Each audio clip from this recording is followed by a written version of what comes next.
இன்னைக்கு சிந்திக்க வேண்டிய தாய் எடுத்த வசனம் சபைக்கு மத்தேயு எழுதின எகேசியேல் 38ஆம் அதிகாரம் அதனுடைய 7ஆம் வசனத்தை யாராவது ஒரு ஆள் வாசிங்க.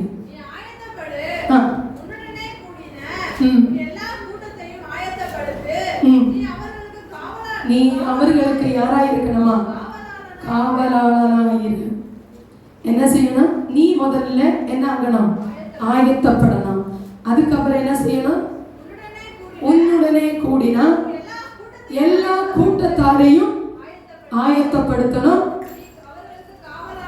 நீ அவர்களுக்கு காவலாளனாயிரு. எல்லாரும் நினைப்பீங்க, நான் எப்படி உங்களுக்கு காவலாக இருக்க முடியும்? அதுதானே உங்களோட கேள்வி, அப்படிதானே? ஒரு ஆளை ஆயத்தப்படுத்தினா அவங்களுக்கு நான் எப்படி காவலாக இருக்க முடியும்? ஆனால் ஆண்டவர் சொல்லுகிறார், நீ முதல்ல உன்னை ஆயத்தப்படுத்து. அதுக்கப்புறம் உன்னோடு கூட இருக்கிற எத்தனை கூட்டத்தாரையும் நீர் என்ன செய்யணுமா? ஆயத்தப்படுத்தணும். ஆயத்தம் என்று சொல்லுகிறது.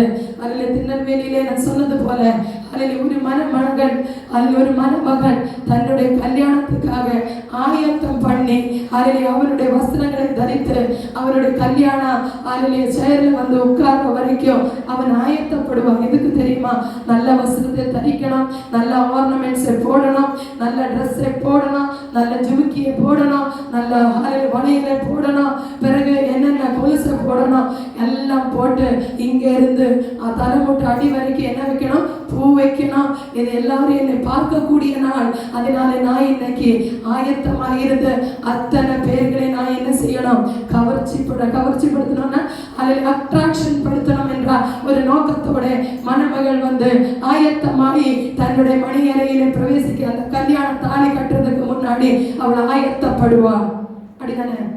அப்ப ஆயத்தப்படும் போது அவளுக்குள்ள ஒரு என்ன இருக்கு? ஒரு ஆயத்தம் இருக்கு. நான் இன்னைக்கு என் மணவாளனை பார்க்க போகிறேன், இந்த நான் மணவாளனோட கூட வாழ போகிறேன், ஒரு புது வாழ்வுக்குள்ள நான் கால் எடுத்து வைக்கிறேன். அதே மாதிரி மணவாளனுக்கு ஒரு ஆசை இருக்கிறது, இன்னைக்கு என் மணவாட்டி என்னோடு கூட வந்து உட்காருவா, அவ இன்னையிலிருந்து எனக்கு காப்பி போட்டு கொடுப்பா, ஆலையிலேயே சாப்பாடு கொண்டு கொடுப்பா, அவ வந்து என்னுடைய காரியங்களை பார்த்து கொள்ளுவா என்று அவனுக்கு ஒரு ஆயத்தம் இருக்கிறது. உலகத்தில் நடக்கிறது தான் சொல்றேன். எல்லாரும் என்ன முடிச்சு பார்க்காதீங்க, அதுல நடக்கிறது தான் சொல்றேன், நடக்காதது நான் சொல்லல. அதுக்கப்புறம் ஹல்லேலூயா அந்த கரெக்ட். பிறகு இன்னொன்று சொன்னோம்னா முகூர்த்த நேரம் ஒன்று இருக்கு, தெரியுமா? தெரியாதவர்கள் யாரும் இருக்காது. முகூர்த்த நேரம். முகூர்த்த நேரத்தில் அவர்கள் என்ன செய்வாங்க? அதே நேரத்தில் தாலி கட்டணும். கட்டாவிட்டால் என்ன செய்ய முடியாது? அந்த குடும்ப வாழ்க்கை நல்லா இருக்காது. தாலி ஆயத்தமானாலோ இல்லையோ, பெண்ணை ஆணை கூப்பிடு, தாலியை கட்டுங்க, அந்த வேலையை முடிச்சுட்டு நீ போய் கிளம்பிட்டு. எதுக்கு தெரியுமா?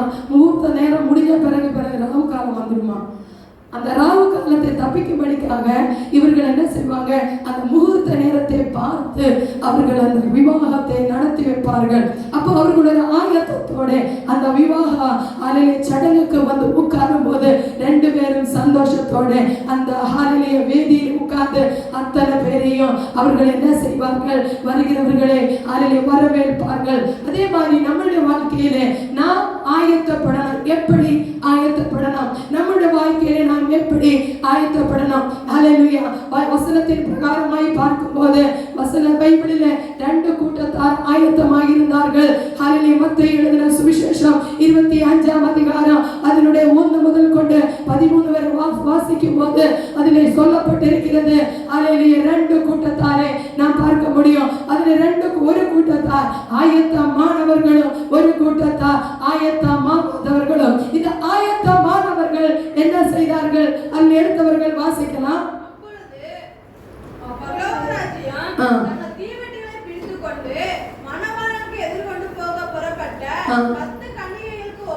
எத்தனை கன்னிகைகளுக்கு? 10 கன்னிகைகள். ஞாபகம் வச்சுக்கோ, கேள்விகள் கேட்பேன். எத்தனை கன்னிகைகள் இருந்தாங்க? 10.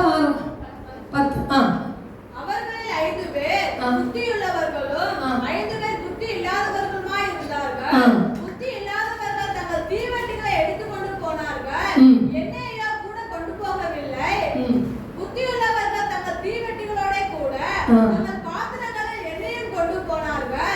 மணவாளன் வர தாமதித்த போது அவர்கள் எல்லாரும் நித்திரை மயக்கம் அடைந்து தூங்கி விட்டார்கள். நடுராத்திரியிலே மணவாளன் இதோ மணவாளன் வருகிறான், அவர்களுக்கு எதிர்கொண்டு போக புறப்படுங்கள் என்கிற சத்தம் உண்டாயிற்று. ஆ. அப்பொழுது ம். அந்த கன்னிகைகள் எல்லாரும் எழுந்திருந்து ம். தங்கள் தீவெட்டிகளை ஆயத்தப்படுத்தினார்கள். ம். புத்தி இல்லாதவர்கள் புத்தியுள்ளவர்களை நோக்கி, ம். உங்கள் எண்ணெயில் எங்களுக்கு கொஞ்சம் கொடுங்கள், ஆ. எங்கள் தீவெட்டிகள் அணைந்து போகிறதே என்றார்கள். ஆ. புத்தியுள்ளவர்கள் பிரதியுத்தரமாக, ம். அப்படி அல்ல, ம். எங்களுக்கும் உங்களுக்கும் போதாமல் இல்லாதபடி நீங்கள் விற்கிறவர்களிடத்திலே போய் உங்களுக்காக வாங்கிக் கொள்ளுங்க என்றார். அப்படி அவர்கள் வாங்க போன போது மணவாளன் வந்துவிட்டார். ஆயத்தமாய் இருந்தவர்கள் அவரோடு அவரோடே கூட கல்யாண வீட்டுக்குள் பிரவேசித்தார்கள். கதவு அடைக்கப்பட்டது. பின்பு மற்ற போதும். கன்னிகை கதவு அடைக்கப்பட்டாச்சு. எப்போ? மணவாளன் வந்தபோது கதவு அடைக்கப்பட்டது. மணவாளன் எப்போ வந்தான்? நேரம் காலமும் சொல்லவில்லை. அதான் நானும் உங்களுக்கு சொல்லுகிறேன், ஆண்டவர் வருகிற நேரமும் காலமும் இங்கே எழுதப்படவில்லை. நீ ஆயத்தப்படணும். எப்படி ஆயத்தப்படுத்தணும்? உன்னை நீ எப்படி ஆயத்தப்படுத்தணும்? 5 கன்னிகைகள்ல 2 பேரும் ஆயத்தத்தோட கூட தான் ஆண்டவரை எதிர்கொண்டு போகும்படிக்காக போனார்கள். சரிங்களா? ஆண்டவரை எதிர்கொள்ளும்படிக்காக 2 பேரும் அவர்களுடைய தீபெட்டிகளிலே எண்ணெய்களை எடுத்துக்கொண்டு அவர்களை ஆண்டவரை எதிரேற்கும்படிக்காக கடந்து சென்றார்கள். ஆனால் அதிலே ஒரு கூட்டத்தார் புத்தி உள்ளவர்களாக இருந்தாங்க, இன்னொரு கூட்டத்தார் என்ன புத்தி இல்லாதவர்களாக இருந்தாங்க.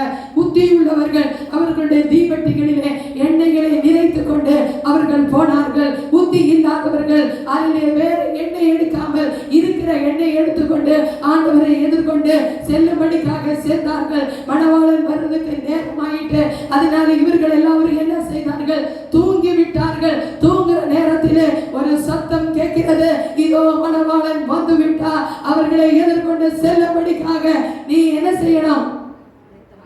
ஆயத்தப்படு. அப்போ என்ன இல்ல? 5 பேருக்கு எண்ணெய் இல்ல, 5 பேருக்கு எண்ணெய் இருக்கிறது. 5 பேர்கள் அவர்கள் என்ன செய்தார்கள்? அவர்கள் எதிர்கொண்டு சென்றார்கள். இந்த 5 பேரு இவர்களிடத்திலே கடன் கேட்டும் இவர்கள் கொடுக்கவில்லை. இதான் நாம் சொல்கிறது, சபைக்கு சொல்கிறது. இந்த நாளிலே அபிஷேகிக்கப்பட்ட சில வித்தாலிலே தேவனுடைய பிள்ளைகள் இந்த இடத்துல உட்கார்ந்து இது கேட்கும் போது நீங்க யோசிக்கணும், தேவன் உங்களுடைய சமூகத்திலே கொடுத்திருக்கிற அபிஷேகத்தை பொதித்து போடும்படிக்காக தேவன் கொடுக்கவில்லை. அதை எடுத்து பயன்படுத்தி தேவன் வரும் நாளிலே அவர்களுக்கு எதிர்கொண்டு போகும்படிக்காக நாம் அதை ஆயத்தப்படுத்தி ஒவ்வொரு நாளும் தேவனுடைய கிருபையில் வளர்ந்து ஒவ்வொரு நாளும் தேவனை எதிர்கொண்டு நின்று ஒவ்வொரு நாளும் தேவனுடைய சமூகத்திலே காத்திருந்து செபித்து ஒவ்வொரு நாளும் தேவனுடைய வரங்களையும் கிருபைகளையும் பெற்றுக்கொண்டு ஒவ்வொரு நாளும் நம்முடைய அபிஷேகத்தை புதுக்கும் போது தேவன் நாம் ஆயத்தப்படுத்தணும். நம்மளை நாம் ஆயத்தப்படுத்தணும். எதுக்கு தெரியுமா? உனக்கு கொடுத்திருக்கிற அபிஷேகம் அல்லது மண்ணிலே புதைத்து வைத்து ஒரு தாளந்து உள்ளவனை போல அல்லது நடக்கிறதுக்கு கிடையாது. நீ எழும்பி பிரகாசிக்கும்படிக்காக உனக்கு கொடுத்திருக்கிற அபிஷேகத்தை நீ புதைத்து வைக்காமல் இந்த நாளிலே நீ எழும்பி பிரகாசிக்கணும். நீ ஆயத்தப்படுத்தணும். இந்த நாளிலே நீ உன்னை ஆயத்தப்படுத்தும் போது ஆண்டவர் கேட்கிறாங்க, எதினால செத்தவர்களாய் உட்காராதீங்க, கொஞ்சம் உயிர் உள்ளவர்களாய் உட்காருங்க. அதில் பார்க்கும்போது கஷ்டமா இருக்கு. அல்லேலூயா சொல்லுங்க. வார்த்தைகள் வரும்போது தேவனுடைய சமூகத்தில் அல்லேலூயா சொல்லணும். யாருக்கோ வேண்டி பேசல, இங்க உட்கார்ந்து இருக்கிறவங்களுக்கு தான் பேசிக் கொண்டிருக்கிறது. காதுள்ளவன் கேட்க கடவுள். இந்த நாளிலே தேவனுடைய சமூகத்தில் நீ ஆயத்தப்படணும். எப்படி ஆயத்தப்படணும்? பரிசுத்த உள்ளத்தோட உனக்கு இருக்கிற மாம்சீக சுபாவத்தை விட்டு, மாம்ச சிந்தைகளை விட்டு ஆவிக்குரிய உள்ளவனாய் ஆவியுள்ளவனாய் ஆவிக்குரிய சிந்தை உள்ளவனாய் நீ மாறும்போது ஹல்லேலூயா நீ என்ன செய்ய முடியும்? ஹல்லேலூயா தேவனை எதிர்கொண்டு செல்ல முடியும். ஹல்லேலூயா ஆவிக்குரிய சிந்தைகள், ஹல்லேலூயா ஆவியின் பலங்களோ, ஹல்லேலூயா கனிகளோ என்னதென்று வசனம் சொல்லுகிறது. கலாத்தியர் 5:19 நாம் பார்க்க முடியும். இந்த நாளில் நான் சொல்லுகிறேன், தேவனுடைய சமூகத்திலே ஆவிக்குரிய ஹல்லேலூயா கனிகள் தேவையா? மாம்சத்துக்குரிய கனிகள் உனக்கு தேவையா? மாம்சத்துக்குரிய கனிகள் தேவையா? ஆண்டவர் உன்னை விட்டு விடுவார்கள். உன்னை தேடி யாரும் வர மாட்டாங்க, ஒருத்தர் வர மாட்டாங்க. நீ ஆண்டவரை விட்டு விட்டா ஆண்டவர் உன்னை தேடி வர மாட்டாங்க. ஆண்டவர் இந்த நேரங்களிலே ஹல்லேலூயா தீவெட்டிகளிலே எண்ணெய் ஊத்தும் வரைக்கும் உங்களுக்கு நேரம் கொடுத்திருக்காங்க. உங்களுக்கு நேரத்தையும் காலத்தையும் கொடுத்து உங்களை இன்னும் ஆயத்தப்படுத்தி கொண்டிருக்கிறாங்க. ஆயத்தப்படுத்தி கொண்டு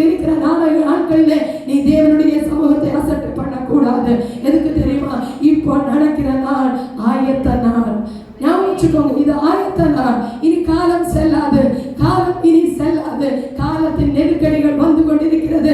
தேவனை ஆராதிக்கும்படிக்காக இனி நாட்கள் இருக்காது. அதனாலே ஒவ்வொரு தேவ பிள்ளைகளே, நீ தேவனுடைய சமூகத்திலே உன் மாம்ச சிந்தைகளை விட்டு ஆவிக்குரிய சிந்தை உள்ளவனாய், ஆவிக்குரிய சிந்தை உள்ளவனாய் நீ எதிர்கொண்டு போகும்படிக்காக நீ ஆயத்தப்பட.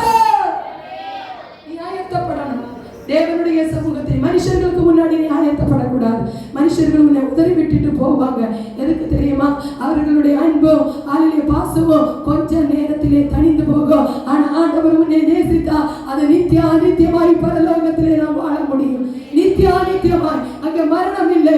நாம் தேவனுடைய சமூகத்திலே நித்தியமாய் தேவனை நாம் ஆராதித்துக் கொண்டிருக்கலாம். ஆனா நீ தேவனை மறந்து விட்டு தேவனுடைய சமூகத்தை அசட்டை பண்ணி தேவனை நீ ஆராதிக்காமல் நடந்தா தேவன் உன்னை மறந்து விடுவார். லேலியா சொல்லுங்க, தேவன் உன்னை என்ன செய்வார்கள்? மறந்து விடுவார்கள். வசனத்தை தெரியாதவர்கள் யாரும் இங்கே இல்லை. எல்லாரும் வசனத்தை தெரிந்தவர்கள் தான். வசனத்தை இதே பிரசங்கம் 1000 தடவை கேட்டவர்கள் தான். கேட்காதவர்கள் யாரும் கிடையாது. பைபிளை வாசித்தவர்கள் தான். ஆனா ஹல்லேலூயா, ஆயத்தம் ஒன்று நம்முடைய வாழ்க்கையிலே தேவை. நம்மளை பரிசுத்தப்படுத்திக் கொள்ளணும். நீங்க நினைக்கலாம், ஒரு நல்ல வஸ்திரங்களை தரித்து ஒரு நல்ல சேலையை கட்டி, கிராமத்து பாசையில சொன்னோம்னா ஒரு நல்ல சேலையை கட்டி, ஹல்லேலூயா, செயினை போட்டு, வலது கையில் ஒரு வாட்சை கட்டி, ஹல்லேலூயா, தேவையான ஆர்னமெண்ட்ஸை போட்டு, ஹல்லேலூயா, ஒரு கூலிங் கிளாஸை வச்சு, ஹல்லேலூயா, ஒரு நடந்தா உண்டெல்லாம் அதெல்லாம் ஆயத்தம். நீ தேவனுடைய சமூகத்தில் ஆயத்தப்படணும். தேவனுடைய ஆயத்தப்படுத்த விரும்புகிறான். தேவனுடைய ஆயத்தப்படுத்த விரும்புகிறான். நீ தேவனுடைய சமூகத்தில் ஆயத்தப்படணும். ஆயத்தம் உலகம் தர முடியாது. ஹல்லேலூயா, மாம்சம் தர முடியாது. தேவன் தான் தரணும். தேவனுடைய சமூகத்தில் நாம் பக்குவப்படணும். ஒவ்வொரு நாளும் பக்குவப்படணும். தேவன் உன்னை அழைத்ததின் நோக்கத்தை ஒரு திட்டம் இருக்கிறது. இந்த குழிகளில் இதைக்குள்ளே உட்கார்ந்து பாயை தேய்ச்சிட்டு போகிறதுக்கு ஒருத்தரை தேவன் அழைக்கவில்லை. தேவன் உன்னை என்னை அழைத்ததின் திட்டம் வேறையா இருக்கிறது. அந்த திட்டத்தை நீங்க தேவனுடைய சமூகத்தில் ஒவ்வொரு நாளும் ஆண்டவர் என்னை அழைத்ததின் திட்டத்தை நீ எனக்கு வெளிப்படுத்தி தாங்க, நான் அதை செயல்படுத்தணும். என்னுடைய வாழ்க்கையை நான் செயல்படுத்தணும். எனக்கு இனி அது தேவை இருக்கிறது. அந்த தேவையை நான் அறிந்து நான் இனி நடந்து கொள்ளணுமே சோபா சொல்லி நாம் ஒரு நாளும் ஜெபிக்கணும். அப்படித்தானே? அப்ப கிராமத்தினுடைய வாசி சேலை கட்டி, டவுன்களில் என்ன செய்வார்கள்? நீங்க பெங்களூர்ல எல்லாம் போனோம்னா ஒவ்வொரு பிள்ளைகளும் ட்ரெஸ் போட்டு வர்றதை பார்த்தோம்னா அவர்களுடைய ட்ரெஸ் என்ன, அவர்களுடைய நடை என்ன, அவர்களுடைய ஹல்லேலூயா அந்த அழகை நீங்க பார்த்தோம்னா இந்த இடத்துல நின்று பார்த்து போவீங்க. எதுக்கு தெரியுமா? அப்படி அவர்கள் ட்ரெஸ் போட்டு வருவாங்க. அது ஆயத்தம் கிடையாது. ஒரு ஜீன்ஸ் பேண்ட்டை போட்டு, ஒரு டிஷர்ட்டை போட்டு, ஒரு கூலிங் கிளாஸை வச்சு, ஒரு சின்ன ஒரு ஹேண்ட் பேக்கை தூக்கி, ஆம்பளையால் ஒரு கோட்டு சூட்டெல்லாம் போட்டு ஒரு கூலிங் கிளாஸை வச்சு நடக்கும்போது நாம் நினைக்கலாம் இது உலக பிரகாரமான ஆயத்தம். எதுக்கு? ஒரு ஃபங்க்ஷனுக்கு போக, ஒரு வீட்டு பால் காட்சிக்கு போக, ஒரு கல்யாணத்துக்கு போக, ஒரு சடங்குக்கு போக. ஆனா உன்னை சடங்குக்கும் பால் காட்சி வீட்டுக்கும் ஆண்டவர் உன்னை கூப்பிடல. நித்தியமாகி வாழும்படிக்காக, பரலோகத்திலே தேவனை ஆராதிக்கும்படிக்காக உன்னை என்னையும் தேவன் தேர்ந்தெடுத்திருக்கிறார். அதனால இந்த நாளிலே தேவனுடைய பிள்ளைகளே, உலக வாழ்க்கை வேண்டும். தேவனை பின்பற்று. தேவனை பின்பற்ற, மனுஷனை பின்பற்றக்கூடாது. மனுஷனை பின்பற்றினா சில ஆலோசனைகள் என்ன செய்யும் தெரியுமா? அப்படியே அதில் விழுந்து போகும். தேவன் கொடுக்கிற ஆலோசனைக்கு கீழ்ப்படிந்து நடக்கணும். தேவன் கொடுக்கிற ஆலோசனை வேற விதமாக இருக்கும். மனுஷன் கொடுக்கிற ஆலோசனை எப்படி இருக்கும் தெரியுமா? உன்னை ஒரு குழியில கொண்டு வந்து போட்டுட்டு அவன் அமைதியாக இருப்பான். அதுக்கப்புறம் அவன் தலையெடுத்து பார்க்க மாட்டான். நீ ஏறி வர்ற வரைக்கும் அவன் அமைதியாக இருப்பான். அதனால மனுஷனுடைய வார்த்தைகளுக்கு நீங்க கீழ்ப்படிய கூடாது. தேவனுடைய வார்த்தைகளுக்கு கீழ்ப்படியுங்க. அந்த வார்த்தை ஜீவனுள்ளது. அந்த வார்த்தை தேவனாக இருக்கிறது. அந்த வார்த்தை ஹல்லேலூயா இன்றும் நேற்றும் இன்றும் நாளை என்றும் மாறாததாக இருக்கிறது.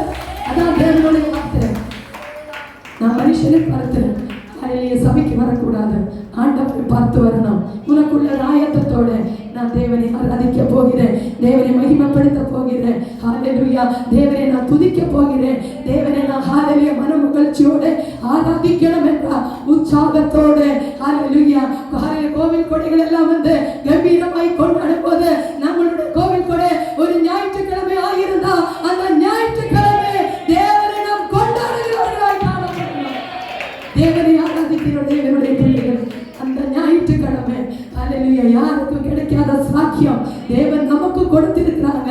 தேவன் உங்களை ஆயத்தப்படுத்திதான் இந்த இடத்துல உட்கார வச்சிருக்காங்க. எதுக்கு தெரியுமா? ஆயத்தம் இல்லாதவர்கள் இந்த இடத்துல வர முடியாது. அவர்களை ஒவ்வொரு பிள்ளைகளையும் ஒவ்வொரு தேவ பிள்ளைகளையும் தேவன் ஆயத்தப்படுத்தி தான் இந்த இடத்திலே கொண்டு வந்திருக்கிறாங்க என்று நீங்க மறந்துடக்கூடாது. உங்களை ஆயத்தப்படுத்தினதுக்கு தேவனை நீங்க அசட்டை பண்ணக்கூடாது. தேவனை நீங்க விட்டு போயிடக்கூடாது. தேவனுடைய நாமம் உங்கள் மூலமாய் துசிக்கப்படக்கூடாது. ஹல்லேலூயா. இந்த நாளிலே நான் தேவனுடைய சமூகத்தில் நின்று சொல்லுகிறேன், தேவனுடைய நாமத்தை நீ துசித்தா, தேவனுடைய ஆலயத்தை நீ கெடுத்தினா, தேவனை உன்னை கெடுத்துவோம். மறந்துடாதீங்க. தேவனுடைய ஆலயத்தை கெடுக்கிறதுக்கு நாம் ஆளா. தேவனுடைய ஆலயம் பரிசுத்தமானது, தேவ ஆராதிக்க வேண்டியது. அதனால நமக்குள்ள ஒரு ஆயத்தம். மோசையை தேவன் ஆயத்தப்படுத்தி ஹல்லேலூயா முந்தின நாளே மோசே இடத்துல தேவன் சொன்னா, நீ அதிகாலையிலே எழுந்திட்டு சீனாய் மலையின் உச்சிக்கு வாங்க. அந்த வசனத்தை எடுத்தவர்கள் வாசிக்கலாம். ஹல்லேலூயா. யாத்திராகமம் 34ஆம் அதிகாரம் 2ஆம் வசனத்திலே வாசிக்கும் போது,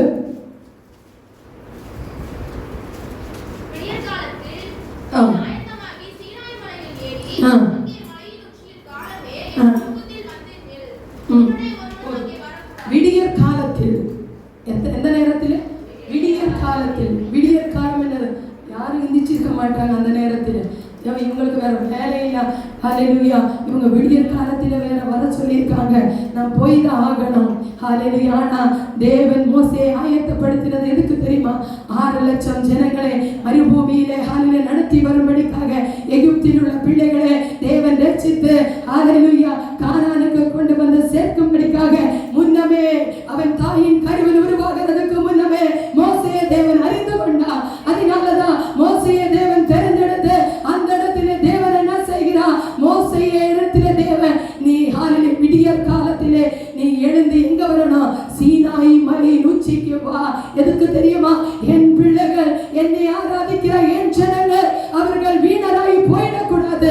அவர்களுக்கு நான் 10 கட்டளைகளை கொடுத்து என் வழிகளிலே நடக்கும்படிக்காக அவர்களுக்கு நான் காண்பிக்கும்படிக்காக 10 கட்டளைகளை 2 ஹல்லேலூயா கற்பலகை கூட எடுத்து நீ உச்சிக்கு வா என்று மோசேயினிடத்திலே தேவன் சொல்கிறார். மோசே கீழ்ப்படிந்தானா இல்லையா? இதுல 2 காரியங்கள் காட்டுகிறது. மோசே தேவனிடத்திலே கீழ்ப்படுகிறான். மோசே யாரு? இஸ்ரவேல் ஜனங்களை நடத்துகிறாயா? ஹல்லேலூயா மேய்ப்பன். அப்படியே ஊழியக்காரர்கள் சொல்லும் போது செவி கொடுக்காம போகிற ஜனங்கள் இருக்காங்கல்ல, அதனால சபையிலே ஊழியக்காரர்கள் சொல்லுகிற வார்த்தைகளுக்கு நாம் கீழ்ப்படியணும். ஊழியக்காரர்கள் மூலமாய் தான் உங்களுக்கு சில வார்த்தைகள் தேவன் கொடுப்பாங்க. அந்த வார்த்தைகளுக்கு நீங்க அசட்டை பண்ணக்கூடாது. ஹல்லேலூயா. தேவனுடைய வார்த்தைக்கு மோசே கீழ்ப்படிந்து ஹல்லேலூயா எங்க ஏறினான் தெரியுமா? சீனாய் மலையின் உச்சியில் ஏறி நின்றான். எதுக்கு தெரியுமா? தன்னுடைய ஜனங்களை ஆராதிக்கும்படிக்காக. அவர்களை வெறுமையாய் விடக்கூடாது. அவர்களை மீட்டு கொண்டு வந்த தேவனை ஆராதிக்கும்படிக்காக. அவர்களுக்கு கற்பனைகளை கொடுக்கும்படிக்காக மோசே கஷ்டப்பட்டு அந்த வயசான காலத்தில் ஏறலாம். ஏற்கனவே இல்லையா? இங்க யோசிக்கணும். வயசு பார்க்கல. தேவன் மோசையை பலப்படுத்தி சீனாய் மலையில் ஏற வைத்தான். மலையில ஏறி கற்பலகைகளை பிடித்து கீழே இறங்கி வந்தான். அப்போ தேவன் கொடுக்கிற கட்டளைகள் நாம் மீறக்கூடாது. வசனம் தான் சொல்லுகிறது. வசனத்தை தவிர நாம் ஏதாவது இங்க பேசுகிறோமா? வசனம் பேசும்போது வசனத்துக்கு கீழ்ப்படிங்க, ஜனங்களுக்கு கீழ்ப்படியாதீங்க. ஹல்லேலூயா. வசனம் ஜீவனுள்ளது. இந்த வசனத்தை வைத்து தேவன் நியாயம் செய்வார். அதனால தேவனுடைய வார்த்தைக்கு நீங்க கீழ்ப்படியாமல் போகக்கூடாது. மோசே ஆயத்தப்பட்டு விடியற் காலத்தில் ஹல்லேலூயா அவனை எழுந்து ஹல்லேலூயா கற்பலகைகளை எடுத்துக்கொண்டு சீனாய் மலையின் உச்சியில் ஏறினான். தேவன் அந்த இடத்துல இறங்கினான். இறங்காம இருக்க முடியுமா? அவன் கஷ்டப்பட்டு ஏறி செல்லும் போது தேவன் அந்த இடத்திலே மோசைக்காக காத்து கொண்டிருந்தார். அதே மாதிரி இந்த நாளிலே நாம் ஆயத்தம் உள்ளவர்களாக இருக்கணும். நாம் தேவனை எதிர்கொண்டு செல்லும்படிக்காக, நம்மளுடைய திட்டங்களுக்கு நாம் ஆயத்தப்படுத்தணும். நம்மளுடைய திட்டங்கள் என்னது? தேவனுடைய தீர்மானங்கள் என்னுடைய வாழ்க்கையில் என்னது? தேவன் கொடுத்திருக்கிறார் வாழ்க்கை ஹல்லேலூயா அல்ல இப்படியே போகிறதுக்கா இல்ல, உன்னை அழைத்ததற்கு ஒரு பர்பஸ் இருக்கிறது. there is a purpose. ஏதோ ஒரு பர்பஸோட தான் உன்னை தேவன் அழைத்திருக்காங்க. சும்மா அழைக்கல. உன்னை ஒருத்தரையும் தேவன் சும்மா அழைக்கல. ஒரு நோக்கம், ஒரு திட்டம், ஒரு தீர்மானம் ஆண்டவருக்கு இருக்கிறது. உன்னை குறித்தும் என்னை குறித்தும் அந்த திட்டத்துக்கு ஒப்பு கொடுங்க. அந்த திட்டத்துக்கு ஒப்பு கொடுங்க. அந்த திட்டத்துக்கு ஒப்பு கொடுக்கும் போது தேவன் கிரியை செய்ய ஆரம்பிப்பார். கீழ்ப்படியணும். முதல்ல மோசே கீழ்ப்படிந்தது போல விடியற் காலத்துல எத்தனை பேர் விடியற் காலத்துல இருந்துச்சு ஆண்டவரை ஆராதிக்கிறீங்க? எத்தனை பேர் விடியற் காலத்துல இருந்துச்சு ஆண்டவருடைய முகத்தை தேடுறீங்க? எத்தனை பேர் விடியற் காலத்துல இருந்துச்சு அன்னைக்குள்ள நாளைக்காக ஜெபிக்கிறீங்க? எத்தனை பேர் விடியற் காலத்துல இருந்துச்சு தன்னுடைய பிள்ளைகளுக்காக ஜெபிக்கிறீங்க, மண்டாடுறீங்க? மண்டாடுவோமா? இல்லை இல்லை, நேரம் இல்லை, காலம் இல்லை. காலங்கள் ஓடிக்கொண்டிருக்கிறது, காலச்சக்கரம் ஓடிக்கொண்டிருக்கிறது. இனி காலம் செல்லாது, இனி காலம் செல்லாது. காலம் அதி சீக்கிரமாய் இருக்கிறது, அதி சீக்கிரமாய் இருக்கிறது. அதான் வசனம் பாட்டு இப்படி இருக்கு, ஹல்லேலூயா, காலம் இனி செல்லாது, நீ மனம் திரும்ப. ஹல்லேலூயா. அந்த பாட்டு ஹல்லேலூயா எனக்கு சரியா தெரியல, ஒரு நிமிஷம். காலம் இனி செல்லாது, மனம் திரும்பு. எடுத்தவர்கள் பாருங்க, யாருக்கும் தெரியல. காலம் இனி செல்லாது, மனம் திரும்பு. காலம் இனி செல்லாது, மனம் திரும்பு. கர்த்தவரும் காலம் இது, மனம் திரும்பு.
காலம் இனி செல்லாது, மனம் திரும்பு.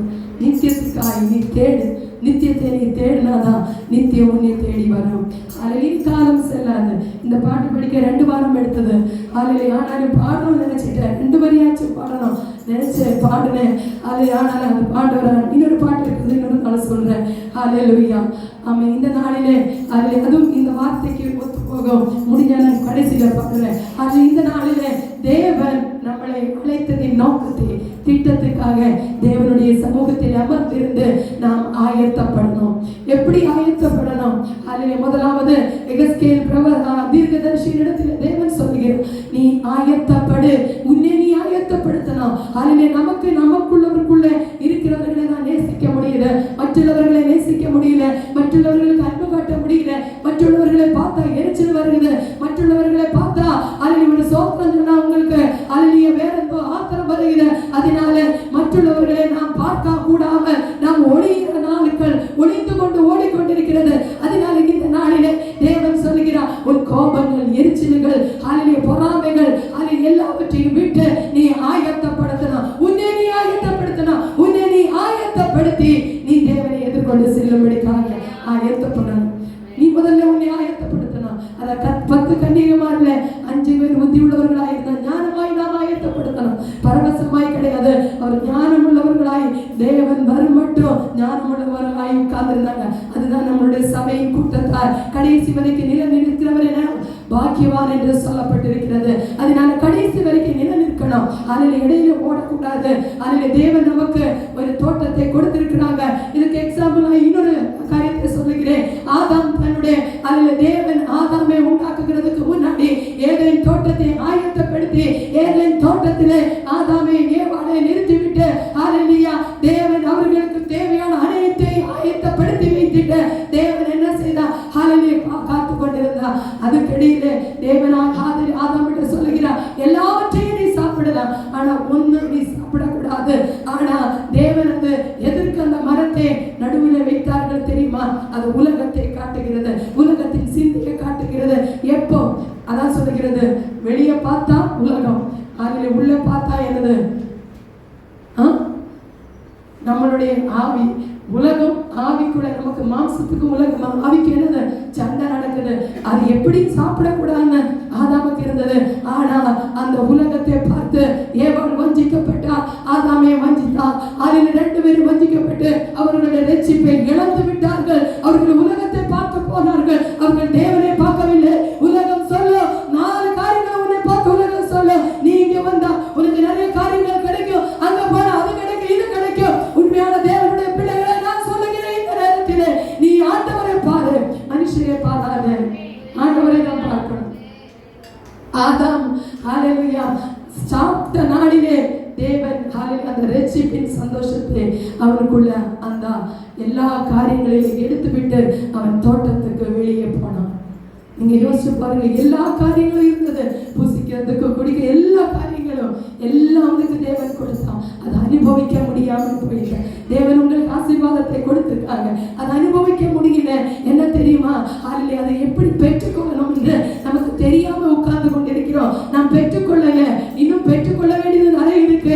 கொஞ்சம் நமக்கு ஒரு ஆசீர்வாதம் வந்த உடனே என்ன செய்கிறோம்? ஹalleluya நம்மளோட நடை என்ன?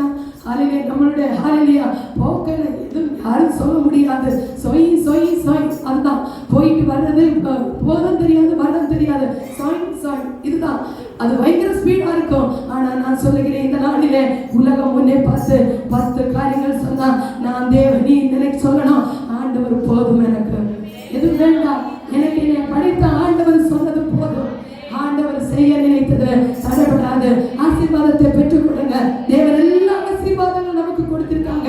ஆசீர்வாதத்துக்கு தடையா இருக்கிறது நம்ம தான். ஆசீர்வாதத்துக்கு யாரும் இழக்காமல் இந்த நாளிலே தேவனுடைய சமூகத்திலே ஒவ்வொரு தேவ பிள்ளைகளும் முழங்கால் படியிட்டு செவியுங்கள். தேவனே, எனக்கு வேண்டிய ஆசீர்வாதத்தை நீர் இன்றைக்கு எனக்கு கட்டளையிடும். யாரும் இழக்க முடியாது, யாரும் அது கொண்டு போக முடியாது. தேவன் தரதான் செய்வான். அதனால ஹalleluya இந்த நாளிலே காலம் நீ செல்லாது, நீ மனம் திரும்பணும். கர்த்தர் வரும் நாள் இது, நீ மனம் திரும்பு. ஹalleluya நீ காலம் செல்லாது. அதனால இந்த நாளிலே தேவனுடைய சமூகத்திலே ஹalleluya என்ன செய்தார்கள்? அவர்கள் எசேக்கியேலை பார்த்து, நீ ஆயத்தப்படு. இரண்டாவது காரியம், உன்னோடு கூட இருக்கிறார், உன் கூட்டத்தாரையும் ஆயத்தப்படுத்து. இதுல தான் ட்விஸ்ட் இருக்கிறது. உன்னோடு கூட இருக்கிறார், கூட்டத்தார் யாரு? இங்கே வச்சு எடுத்துக்கோங்க, நீங்க வெளியில போக வேண்டாம், உங்களுடைய குடும்பத்திலே எடுத்துக்கோங்க. ரட்சிக்கப்படாதவர்கள், உங்க குடும்பத்தில் எத்தனை பேர் ரட்சிக்கப்படாதவர்கள் இருக்கிறாங்க, அவர்களை எடுத்துக்கோங்க. எத்தனை பேர்? முதல்ல நம்மளை ஆயத்தப்படுத்தணும். ரெண்டாவது நம்மளுடைய குடும்பத்தாரை ஆயத்தப்படுத்தணும். குடும்பத்தார் நம்மளுடைய இன்னர் சர்க்கிள், அவுட்டர் சர்க்கிள் போக வேண்டாம். நம்மளுடைய இன்னர் சர்க்கிள், நமக்குள்ள இருக்கிறவங்க, நம்மளுடைய குடும்பத்துக்குள்ள இருக்கிறவங்க எத்தனை பேர் ஆயத்தப்படுத்தியிருக்கீங்க? உங்க பிள்ளைகளை ஆயத்தப்படுத்தியிருக்கிறீங்களா? உங்க ஹalleluya கணவனை ஆயத்தப்படுத்தியிருக்கீங்களா? உங்க மனைவியை நீங்க ஆயத்தப்படுத்தியிருக்கிறீங்களா? ஹalleluya உங்களுடைய குடும்பத்தாரை, உன் தாயை நீ ஆயத்தப்படுத்தியிருக்கிறியா? தகப்பனை நீ ஆயத்தப்படுத்தியிருக்கிறியா? இன்னைக்கு இதுதான் உங்களுடைய நேரம். நீங்க இன்னைக்கு ஒரு முடிவோடு இங்கிருந்து கடந்து போகணும். எங்களுடைய குடும்பத்தில் ரட்சிக்கப்படாதவர்கள் இன்னைக்கு நீ எழுதி வைக்கணும். ஹalleluya இத்தனை பேரின் குடும்பத்திலே ரட்சிக்கப்படாதவர்கள் இருக்காங்கப்பா. ஒரு பேப்பர் எடுங்க, கண்ணீரோட நீங்க அர்ப்பணம் செய்து இந்த இடத்துல நீங்க கடந்து செல்லணும். எதுக்கு தெரியுமா? உன் கூட நீ உண்மையாய் அவர்களை நேசிக்கிறதா இருந்தா, உண்மையாய் நீ அவர்களை அறியவதா இருந்தா, ஹalleluya உண்மையாய் உன் கூட நீ அவர்களை உட்கார வச்சு பேசுறதா இருந்தா, இன்னைக்கு நீ ஒரு முடிவெடுக்கணும். கூட்டத்தாரை ஆயத்தப்படுத்து, குடும்பத்தாரை ஆயத்தப்படுத்து. ஹalleluya உங்களுடைய குடும்பத்தார், உங்களுடைய பிள்ளைகளுக்கு உங்களுடைய ஜெபம்தான் ஹalleluya போகும். ஹalleluya இந்த நாளிலே நான் ஒன்று சொல்ல விரும்புகிறேன். ஹalleluya இந்த நாளிலும் தேவன் நம்மளை ஹalleluya உன்னை ஆயத்தப்படுத்தி இருக்காங்க. அப்படியே உன் பிள்ளைகளை நீ ஆயத்தப்படுத்தணும். பிள்ளைகளை நீ ஆயத்தப்படுத்தணும். எப்படி ஆயத்தப்படுத்தணும்? நம்ம ஹalleluya வேதம் வாசிக்கிறதுல, ஹalleluya ஜெபிக்கிறதுல பிள்ளைகள் வாசிக்கிறாங்களா, ஜெபிக்கிறாங்களா, குடும்ப ஜெபம் இருக்கா இல்லையா, எல்லாம் நாம் என்ன செய்யணும்? எத்தனை பேர் வீட்டில் குடும்ப ஜெபம் இருக்கு?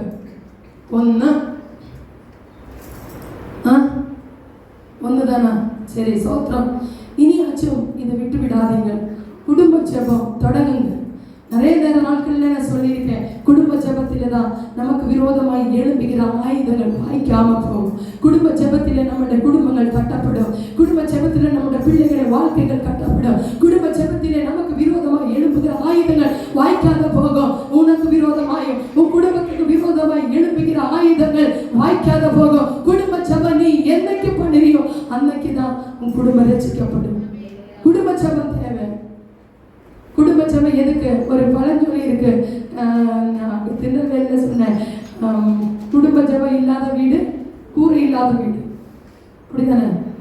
குடும்ப ஜெபம் இல்லாத வீடு கூரை இல்லாத வீடு. எனக்கு தெரியல அதோட மீனிங். அதனால நான் சொல்லுகிறேன், குடும்பம் நம்ம ஒரு நாள்ல எல்லா வேலைகளையும் முடித்து ஒரு நாள்ல ஏதோ ஒரு நேரத்துல தான் நாம் ஒன்று சேர்கிறோம். அப்படிதானே? அப்போ ஒன்று சேர்கிற நேரத்தில் எல்லா பிள்ளைகளையும் உட்கார வச்சு நம் குடும்ப ஜெபத்திலே நம்மளுடைய பிள்ளைகளை உட்கார வைக்கணும். பிள்ளைகளை உட்கார வைக்கும் போது அவர்கள் ஆவிக்குள்ளவர்களாய் மாறுவாங்க. நீ அவர்களுக்கு கற்றுக் கொடுக்க போக வேண்டாம், அவர்களை ஆண்டவர் வளர்த்தி கொண்டு வருவாங்க.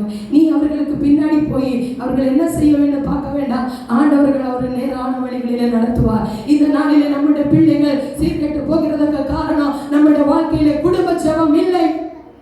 குடும்ப ஜெபம் இல்லை. குடும்பத்திலே ஜெபம் உயர்ந்தா சத்ருவானவன் ஓடிடுவா.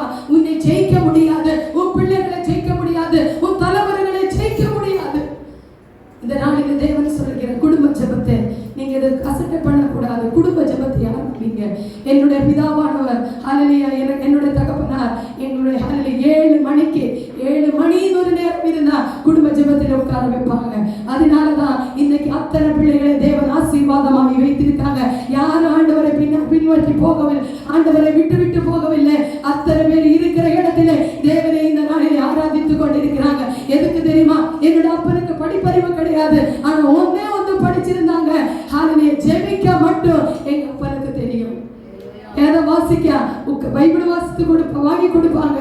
ஹல்லேலூயா, வாங்கி கொடுத்துட்டு ஹல்லேலூயா ஒரு இவ்வளவு நீளமா ஒரு கம்பு வச்சிருப்பாங்க. எதுக்கு தெரியுமா? தூங்குன தலையில ஒரு கொட்டு கொடுக்கறதுக்கு. 1.5 மணி நேரம் எங்க வீட்டுல குடும்ப ஜெபம் ஓடும். 4-5 பாட்டு பாடணும், எல்லாருக்கும் வேண்டி ஜெபிக்கணும். ஒவ்வொரு ஆளையும் விடக்கூடாது.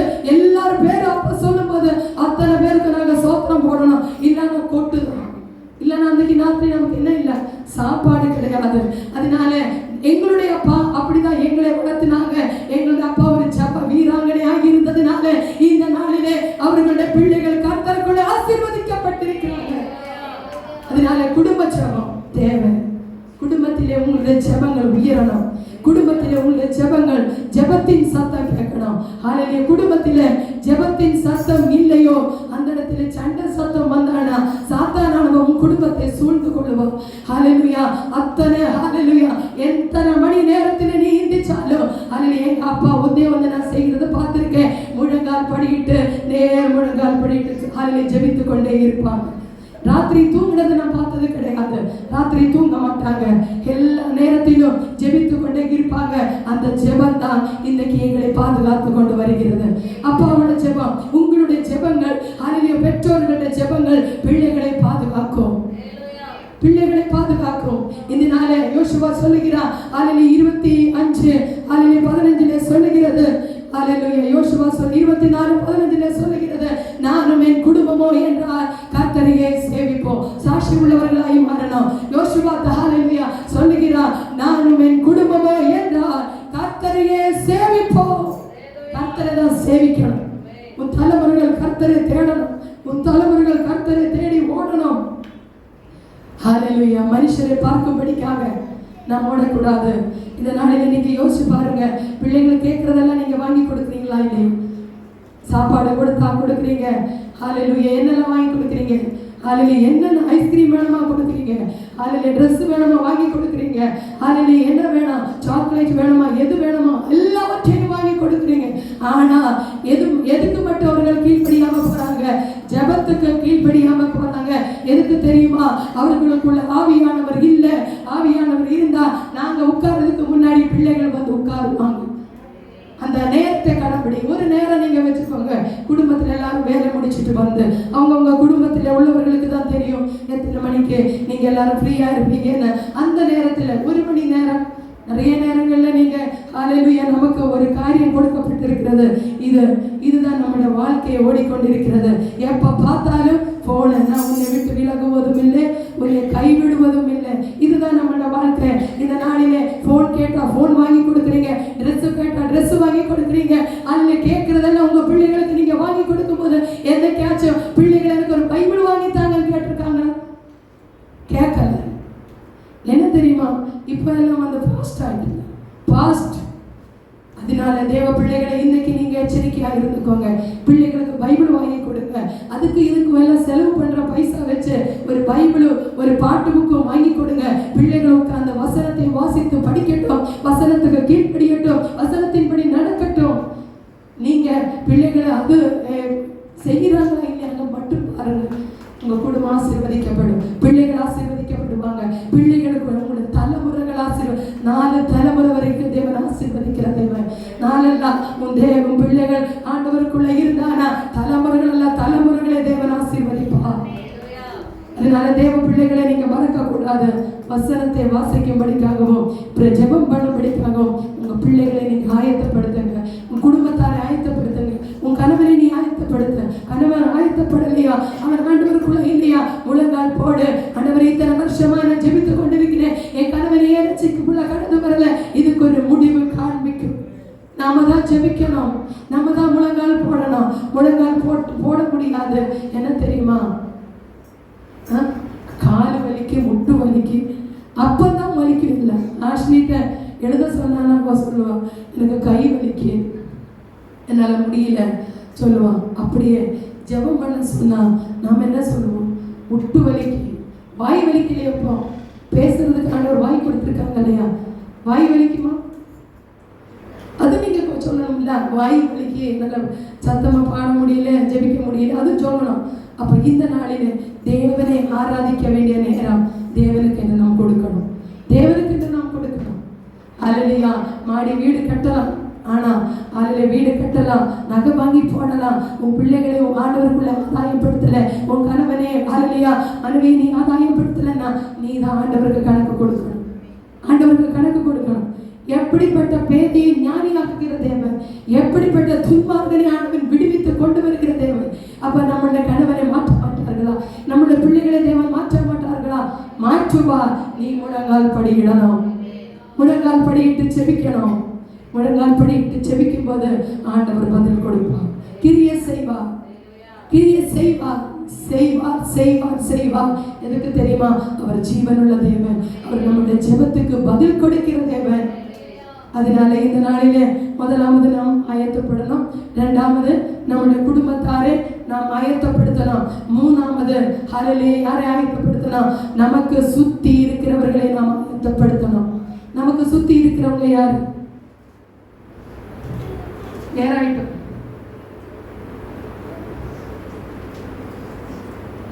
சுத்தி இருக்கிறவங்க, அயலான்னு சொல்லுவாங்கல்ல, பக்கத்து வீட்டுக்காரங்க, அவர்களை நாம் ஆயத்தப்படும்.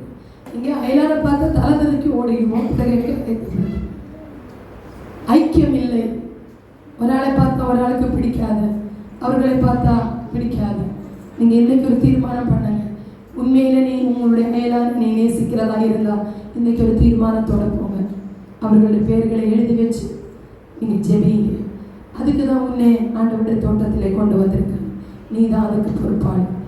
நம்மளோட காரியங்கள் மட்டும் நாம் ஜெபிக்கிறவர்களாய் காணப்படக்கூடாது. எல்லாருக்கும் வேண்டி ஜெபிக்கிறவர்களாய் நாம் காணப்படணும். கொர்நேலியு என்ற ஒரு மனிதன் இருந்தார். அப்போஸ்தலர் நடவடிக்கைகள் 10ஆம் அதிகாரத்தில் அதை வாசிக்கும் போது ஹல்லேலூயா அதில் காணப்படுகிறது. அதில் அதிகாரத்துக்கு எடுத்தவர்கள் வாசிங்க 2ஆம் வசனத்தில் இருந்து. அவன் தேவ பக்தி உள்ளவனும் தன் வீட்டார் அனைவரோடும் தேவனுக்கு பயந்துமாய் இருந்து ஜனங்களுக்கு மிகுந்த தர்மங்களை செய்து எப்பொழுதும் தேவனை நோக்கி ஜெபம் பண்ணி கொண்டிருந்தான். பகலில் ஏறக்குறைய 9ஆம் மணி நேரத்திலே தேவனுடைய தூதன் தன்னிடத்தில் வரவும் போதும். அதில் என்ன சொல்ற அதிகாரத்திலே ஒரு மனிதன் பார்க்க முடியும். என்ன தெரியுமா? அந்த 2ஆம் அதிகாரத்திலே கொர்நேலியு என்ற ஒரு மனிதன், அதில் அவன் தேவ பக்தி உள்ளவனாக இருந்தான். அவன் குடும்பத்தார் அநேக தர்மங்களை செய்து கொண்டு வந்தான். அவன் என்ன செய்தான்? எல்லாருக்கும் தர்மங்களை செய்து வந்தாலும் அவன் ஒரு 100க்கு அதிபதியாக இருக்கலாம். அதில் சொல்லப்பட்டிருக்கிறது அவனுக்கு நிறைய வேலையாட்கள் இருந்தது என்று அதில் காணப்படுகிறது. அதனால் அவன் ஒரு அதிபதியாக இருக்கலாம். அவன் என்ன செய்கிறான்? ஆனால் ஆண்டவருக்கு கொடுக்கிறதிலேயும் தர்மம் பண்ணுகிறதிலேயும் மகா தெய்வ பக்தி உள்ள மனுஷனாக இருந்தான். அந்த மனுஷனாக, அந்த தேவ பக்தி உள்ள மனுஷனாக இருக்கும்போது ஒரு நாள் தேவதூதன் அவனுக்கு ஒரு தரிசனம் உண்டாயிட்டு அவனோடு கூட இருக்கிறவர்களை ஆயத்தம் பண்ணணும் என்ற ஒரு நோக்கம் அவனுக்குள்ள ஒரு வெளிப்பாடு தேவன் அவனுக்குள்ள கொடுக்கும் போது அவன் என்ன செய்தான் தெரியுமா? தேவன் அவனிடத்துல, தேவதூதன் அவனிடத்துல சொல்லுகிறான், நீ போய் பேதுரு என்று பேருள்ள மறுபேருள்ள சிமியோன் என்றவனை போய் பாரு. அந்த இடத்திலிருந்து அவனை கூட்டிக் கொண்டு வா. அவனை கூட்டிக் கொண்டு வந்து இந்த இடத்துல நீ ஜெபம் பண்ண. அந்த நேரத்தில் உன் கூட இருக்கிறவர்கள் அத்தனை பேரும் என்ன பண்ணுவார்கள்? ரட்சிக்கப்படுவார்கள். அவனுக்கு ஒரு ஆவேசம், என் கூட இருக்கிறவர்களை நான் அந்த ஜெபக்குள்ளவனை நடத்தணும். பேதுருவை அழைக்கும்படிக்காக அவன் 4 பேரை அனுப்பினான். ஒரு தேவ பக்தி உள்ள மனுஷனும் வேற அல்லாதவர்களை 3 பேரை அவர்களோடு கூட அனுப்பி பேதுருவின் வீட்டிலே போய் பேதுருவானவன் 6 யாமத்திலே அவனுடைய ஜெபத்துக்காக அறையிலே பிரவேசிக்கும் நேரத்திலே இவர்கள் பேதுருவை பார்க்கும்படிக்காக பேதுருவின் வீட்டிலே போய் வாசல் படியில் நிற்கும் போது தேவதூதன் பேதுருவுக்கு பிரத்யட்சனாகி தேவதூதன் அவனிடத்திலே சொல்லுகிறாங்க, உன்னை பார்க்கும்படிக்காக வெளியிலே வாசல் படியிலே ஜனங்கள் நிற்கிறாங்க, நீ போ, அவர்கள் அழைக்கிற இடத்துக்கு போ என்று சொல்லும்போது பேதுரு அந்த இடத்திலே தேவனுக்கு கீழ்ப்படிந்தான். இந்த நாளிலே நீங்க ஊழியக்காரங்களை ஏதாச்சும் சொல்லணும்னா போன்னு சொன்னா போ, உங்களுக்கு வேற வேலை வர சொல்றாங்க, வேற வேலையில் எங்களுக்கு வேற வேலை வேண்டி இல்லாம உட்காந்து இப்படி சொல்லல. அவன் ஆண்டவருக்கு கீழ்ப்படிந்தான். பேதுரு ஆண்டவருக்கு கீழ்ப்படிந்தான். இந்த நாளிலே ஆண்டவருக்கு கீழ்ப்படிய போய் பேதுரு அடுத்த அதிகாலையில் இருந்துச்சு இவர்களோடு கூட கொர்நேலியு என்றா அந்த மனுஷனை பார்க்கும்படிக்காக போகும்போது கொர்நேலியு என்ன செய்தான் தெரியுமா? இவர்களை எதிர்கொண்டு வந்த கொர்நேலியு பேதுருவை எதிர்கொண்டு வந்து அவனுடைய காலில் விழுந்து அவனை நமஸ்கரித்து அவனை ஆசீர்வதித்தான். பேதுரு ஆசீர்வதித்தான். நான் உன்னை மாதிரி ஒரு மனுஷன், நான் தேவன் கிடையாது. அந்த சம்பாஷணை வாசிக்கும் போது ரொம்ப அழகா இருக்கு. கொர்நேலியோட அதில் பேதுருவின் கால்களை விழுந்தது. அந்த அதிகாரத்தில் நான் வாசிக்கும் போது கால்களில் விழணும். அதனால் தேவனுடைய பாதங்களில் விழும். தேவனுடைய பாதங்களில் விழும்போது தேவன் உங்களை ஆசீர்வதிப்பார். அப்போ கொர்நேலியு அவனோட வீட்டுக்குள்ளே கொண்டு வரும்போது பேதுரு பார்க்கும்போது அந்நிய ஜனங்கள் அந்த இடத்திலே உட்கார்ந்து இருக்கிறதை பார்த்தான்.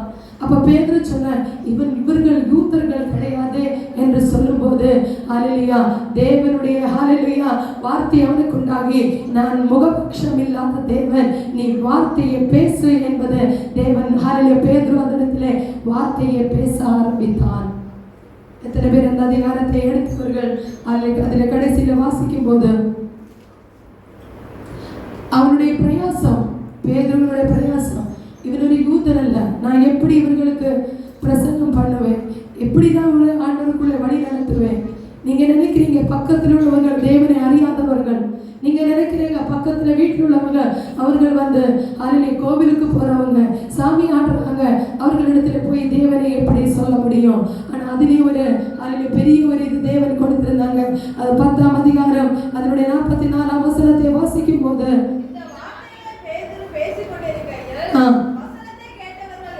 வசனத்தை கேட்டவர்கள் யாவும்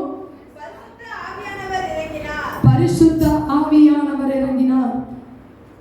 அடுத்து வாசிக்கும் போது அவர்கள் பல பல பாஷைகளிலே பேசினார்கள். பரிசுத்த ஆவியானவர் இறங்கும் போது என்ன நடக்கும்? பல பல பாஷைகளிலே அவர்கள் பேசினார்கள். தேவன் சொன்னதை பேதுரு கீழ்ப்படிந்து அந்த இடத்திலே தேவனுடைய சமூகத்திலே அவன் பிரசங்கம் பண்ணும்போது பரிசுத்த ஆவியானவருடைய அசைவு அத்தனை ஜனங்கள் மேல் உண்டாயிட்டு அவர்கள் ஆவிகளை உணர்ந்தவர்களாய் பல பல பாஷைகளிலே பேசி ஆண்டவரை ஆராதித்தார்கள். நாம் இந்த நாளில் நீ ஆராதின்னு சொன்னால் வாயை பார்க்க முடியாது. என்ன தெரியுமா? பரிசுத்த ஆவியானவர் அசைவாடினால் நீ வந்துட்டு போய் நான் இப்படிதான் இருப்பேன், இதுதான் நம்மளுடைய எண்ணங்கள், இதுதான் நம்மளுடைய நோக்கங்கள், இதுதான் நமக்குள்ளே இருக்கிற சிந்தனைகள். அதெல்லாம் எடுத்துவிடு. ஆவியானவருடைய பிரசன்னம் நாம் உணரும் போது நாம் சும்மா இருக்கக்கூடாது. தேவனுடைய சந்நிதியில அவர்கள் பல பல பாஷைகளிலே பேசினது போல நாமும் பல பல பாஷைகளிலே பேசி தேவனை ஆராதிக்க வேண்டும். அப்போ அவர்களிடத்தில் சுவிசேஷத்தை சொல்லி ஹalleluya முடிக்கும் போது அங்க என்ன நடந்தது தெரியுமா? ஹalleluya. அதுக்கு அடுத்த வசனத்தை வாசிக்கும் போது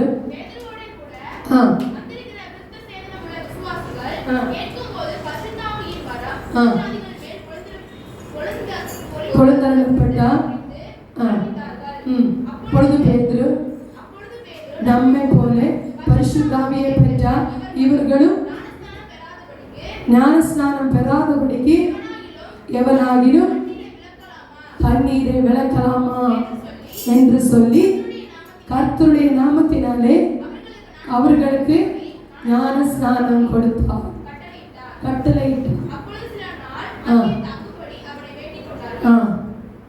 என்ன செய்தார்கள்?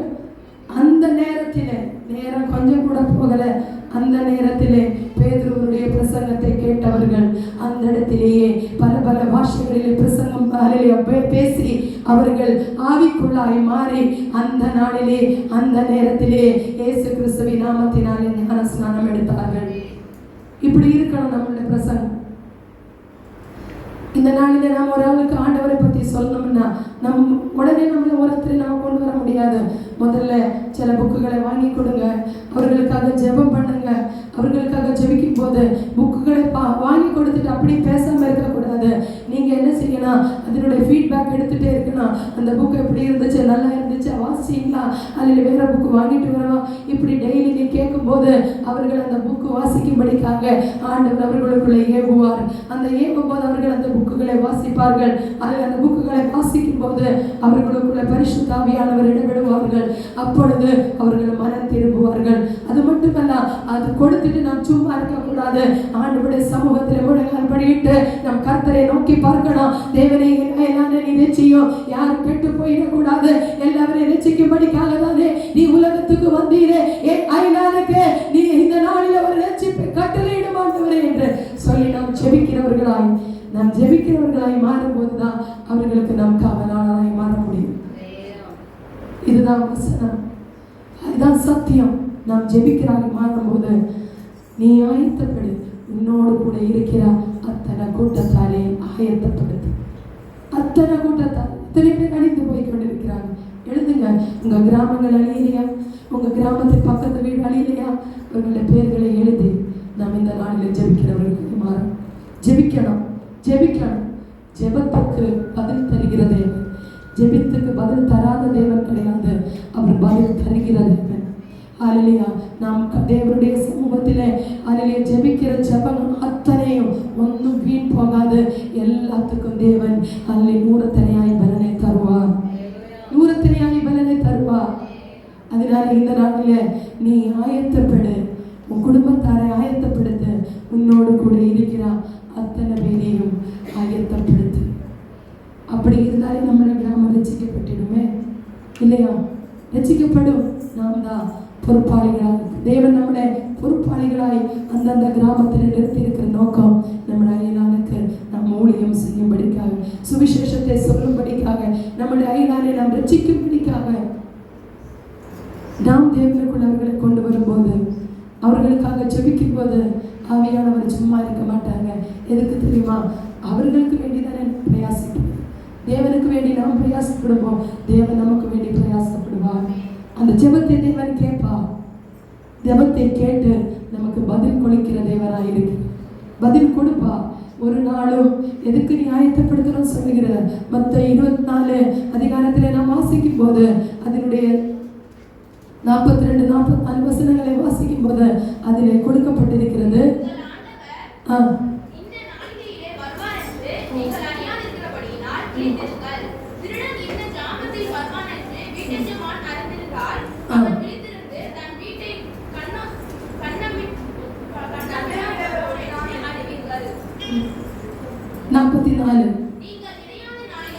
நீங்கள் நினையாத நாளிலே யார் வருவார்?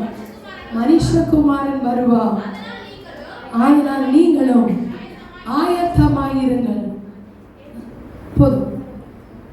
நாம் நினையாத நாளில யார் வருவாங்க? மனுஷகுமாரன் வருவான். அதனால நீங்களும் என்ன ஆயிடணும்? ஆயத்தமாயிருங்கள். நினையாத நாளிலே அதான் 10 கன்னிகைகள் ஆயத்தமாயிருந்தாங்க.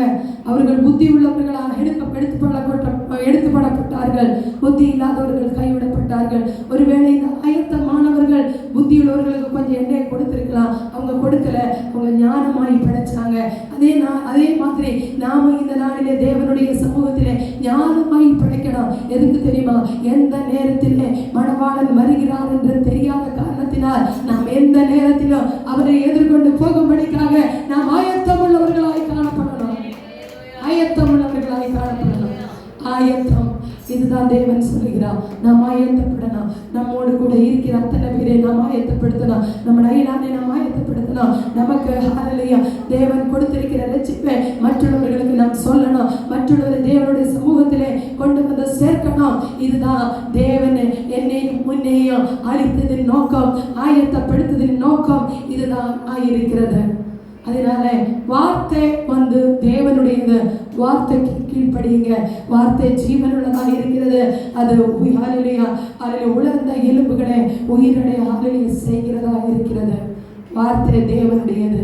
ஹல்லேலூயா இந்த நாளிலே வார்த்தைக்கு நாம் கீழ்ப்படுகிறவர்களாய் நாம் காணப்படணும். வார்த்தைக்கு கீழ்ப்படியணும். வசனத்துக்கு கீழ்ப்படியணும். வசனம் தான் தேவனாய் இருக்கிறாங்க. அது வசனம் தேவனிடத்தில் இருந்து வருகிறது. அது எழுதுறது தான். அது யாராலையும் மாற்ற முடியாது. அதனாலதான் வசனம் சொல்லுகிறது, நீ ஆயத்தப்படு, உன்னோடு கூடிய சகல கூட்டத்தாரையும் நீ ஆயத்தப்படுத்து, நீ அவர்களுக்கு காவலனாக. எல்லாருக்கும் ஹல்லேலூயா வார்த்தைகள் ஹல்லேலூயா தெரிஞ்சுட்டு புரிக்க நினைக்கிறேன். ஹல்லேலூயா எல்லாரும் தேவனுடைய சமூகத்தில் ஹல்லேலூயா கொஞ்ச நேரம் முழங்கால் படியிட்டு தேவனுடைய சமூகத்தில் ஹல்லேலூயா நான் தேவனை நோக்கி பார்ப்போமா? ஆண்டவரே, இந்த நாள் முதல் ஒரு தீர்மானத்தோட நான் போகணும். இருந்து நான் தேவனுடைய சமூகத்தில் என்னை நான் ஆயத்தப்படுத்தணும். என் குடும்பத்தை நான் ஆயத்தப்படுத்தணும். என் பிள்ளைகளை நான் ஆயத்தப்படுத்தணும். என் கணவரை நான் ஆயத்தப்படுத்தணும். என் அயலானை நான் ஆயத்தப்படுத்தணும். நான் என்ன செய்ய வேண்டும் ஆண்டவரே? நீர் எனக்கு கற்றுத்தாங்கப்பா. என்னுடைய ஹல்லேலூயா அக்கிரமங்களை நீர் மன்னிங்கப்பா. என்னுடைய மீறுதல்களை நீர் மன்னிங்கப்பா. இந்த நாள் முதல் கொண்டு ஹல்லேலூயா நான் மற்றவர்களை ஆயத்தப்படுத்தணுமப்பா. நான் உங்களுடைய ராஜ்யத்தை கட்டணும். இந்த நாளில் வார்த்தைக்கு ஹல்லேலூயா வார்த்தையை சொல்லி நீங்க ஜெபியுங்கள். ஒரு நிமிஷம் இந்த வார்த்தை உங்களோட ஹிருதயத்தில் கிரியை செய்யும். ஹல்லேலூயா வார்த்தை உங்களோட ஹிருதயத்தில் கிரியை செய்யும். எதுக்கு? ஹல்லேலூயா இந்த நாளிலே வார்த்தை ஜீவனுள்ளதா இருக்கிறது. அந்த வார்த்தை தேவனிடத்தில் இருக்கிறது. அந்த வார்த்தை தேவனாய் இருக்கிறது. அந்த வார்த்தைக்கு ஹல்லேலூயா நாம் அறிந்தவர்களாய் தேவனுடைய சமூகத்திலே நம்மளை அர்ப்பணம் செய்வோம். ஹல்லேலூயா ஆமென். ஸ்தோத்திரம் ஸ்தோத்திரம் ஸ்தோத்திரம் ஸ்தோத்திரம். பிதாவே உமக்கு நன்றி அப்பா, உமக்கு நன்றி. ஹல்லேலூயா சோதரனை ஆயத்தப்படுத்துமப்பா. என்னோடு கூட இருக்கிற சகல ஜனங்களை நான் ஆயத்தப்படுத்தும்படிக்காக நீர் எனக்கு இறங்குவீராகப்பா. ஹல்லேலூயா ஹல்லேலூயா ஹல்லேலூயா ஆமென். ஸ்தோத்திரம் ஆமென் ஜீசஸ். ஹல்லேலூயா ஸ்தோத்திரம். இயேசு வருகிறார், தேவன் வருகிறார், மேக சூழும் நியாயம் தீர்க்கும் ராஜன் வருகிறார். இயேசு வருகிறார், தேவன் வருகிறார், மேக சூழும் நியாயம் தீர்க்கும் ராஜன் வருகிறார். காலம் இனி செல்லாது மனதிருப்பது, கர்த்தர் வரும் காலம் இது மனதிருப்பது. காலம் இனி செல்லாது மனதிருப்பது, கர்த்தர் வரும் காலம் இது மனதிருப்பது. புத்தியுள்ள கண்ணி போல் வாழ வேண்டும், பொன்னிலுள்ள ஒளி யாமல் இருக்க வேண்டும். சத்தியத்தில் நானும் நீ வளர வேண்டும், சாட்சியாக உந்தமாய் இருக்க வேண்டும். சத்தியத்தில் நானும் நீ வளர வேண்டும், சாட்சியாக உந்தமாய் இருக்க வேண்டும். சாட்சியாக உந்தமாய் இருக்க வேண்டும். ஹல்லேலூயா ஸ்தோத்திரம் ஸ்தோத்திரம் ஸ்தோத்திரம் ஸ்தோத்திரம். ஹல்லேலூயா. எங்களை அன்பாய் நேசிக்கிற பரலோகத்தின் பிதாவே, இந்த மத்தியான வேலைக்காயுமே துதிக்கிறோம் அப்பா. இந்த இடத்துல தேவனே முழங்கால் படியிட்ட எல்லா பிள்ளைகளையும் உடைய சமூகத்தில் அர்ப்பணம் செய்கிறோம். எல்லாவரையும் ஆசீர்வதிப்பீராகப்பா. ஆண்டவரே, அவர்கள் என்னென்ன தேவைகளோடு வந்திருக்கிறார்களோ, என்னென்ன மனக்கவலைகளோடு வந்திருக்கிறார்களோ, மன கஷ்டங்களோடு வந்திருக்கிறார்களோ, இந்த நேரத்தில் அவர்களை நீர் பலப்படுத்துவீராகப்பா. அவர்களை நீர் பலப்படுத்துவீராக. அவர்களை நீர் பலப்படுத்தும்படியாக செய்கிறேன். ஆண்டவரே, எல்லா குடும்பங்களை ஆசீர்வதிப்பீராக. நீர் பொறுப்படுத்திக் கொள்ளும். ஆண்டவரே, ஹல்லேலூயா. வார்த்தையானது ஜீவனுள்ளது. அந்த வார்த்தைக்கு கீழ்ப்படுகிறவர்களாய் எங்களை ஒருத்தர் மாற்றும்படிக்காக ஜெபிக்கிறோம். ஆண்டவரே, நீரை பொறுப்படுத்திக் கொள்ளும், வழி நடத்தும். ஆண்டவரே, எல்லா துதி கனமகிமே உமக்கே செலுத்துகிறோம். மீட்பர் இயேசு கிறிஸ்துவின் நாமத்தில் ஜெபங்களும் நல்ல பிதாவே.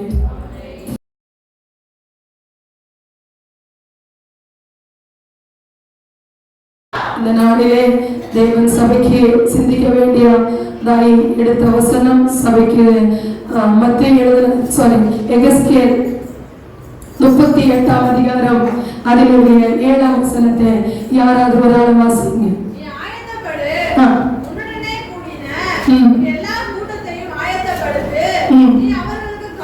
நீ அவர்களுக்கு யாராயிருக்கணுமா?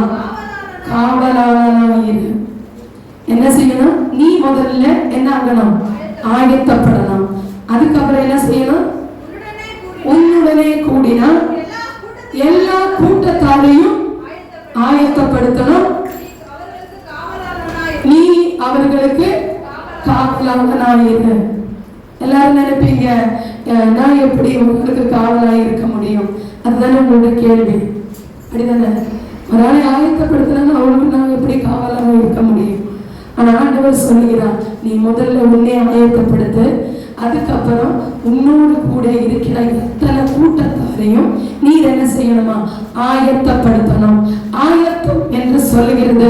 அதுல திருநெல்வேலியிலே நான் சொன்னது போல, அதில் ஒரு மணமகன், அதில் ஒரு மணமகன் தன்னுடைய கல்யாணத்துக்காக ஆயத்தம் பண்ணி அதில் அவருடைய வஸ்திரங்களை தரித்து அவருடைய கல்யாணம் அதில் சேரில் வந்து உட்கார்ற வரைக்கும் அவன் ஆயத்தப்படுவான். எதுக்கு தெரியுமா?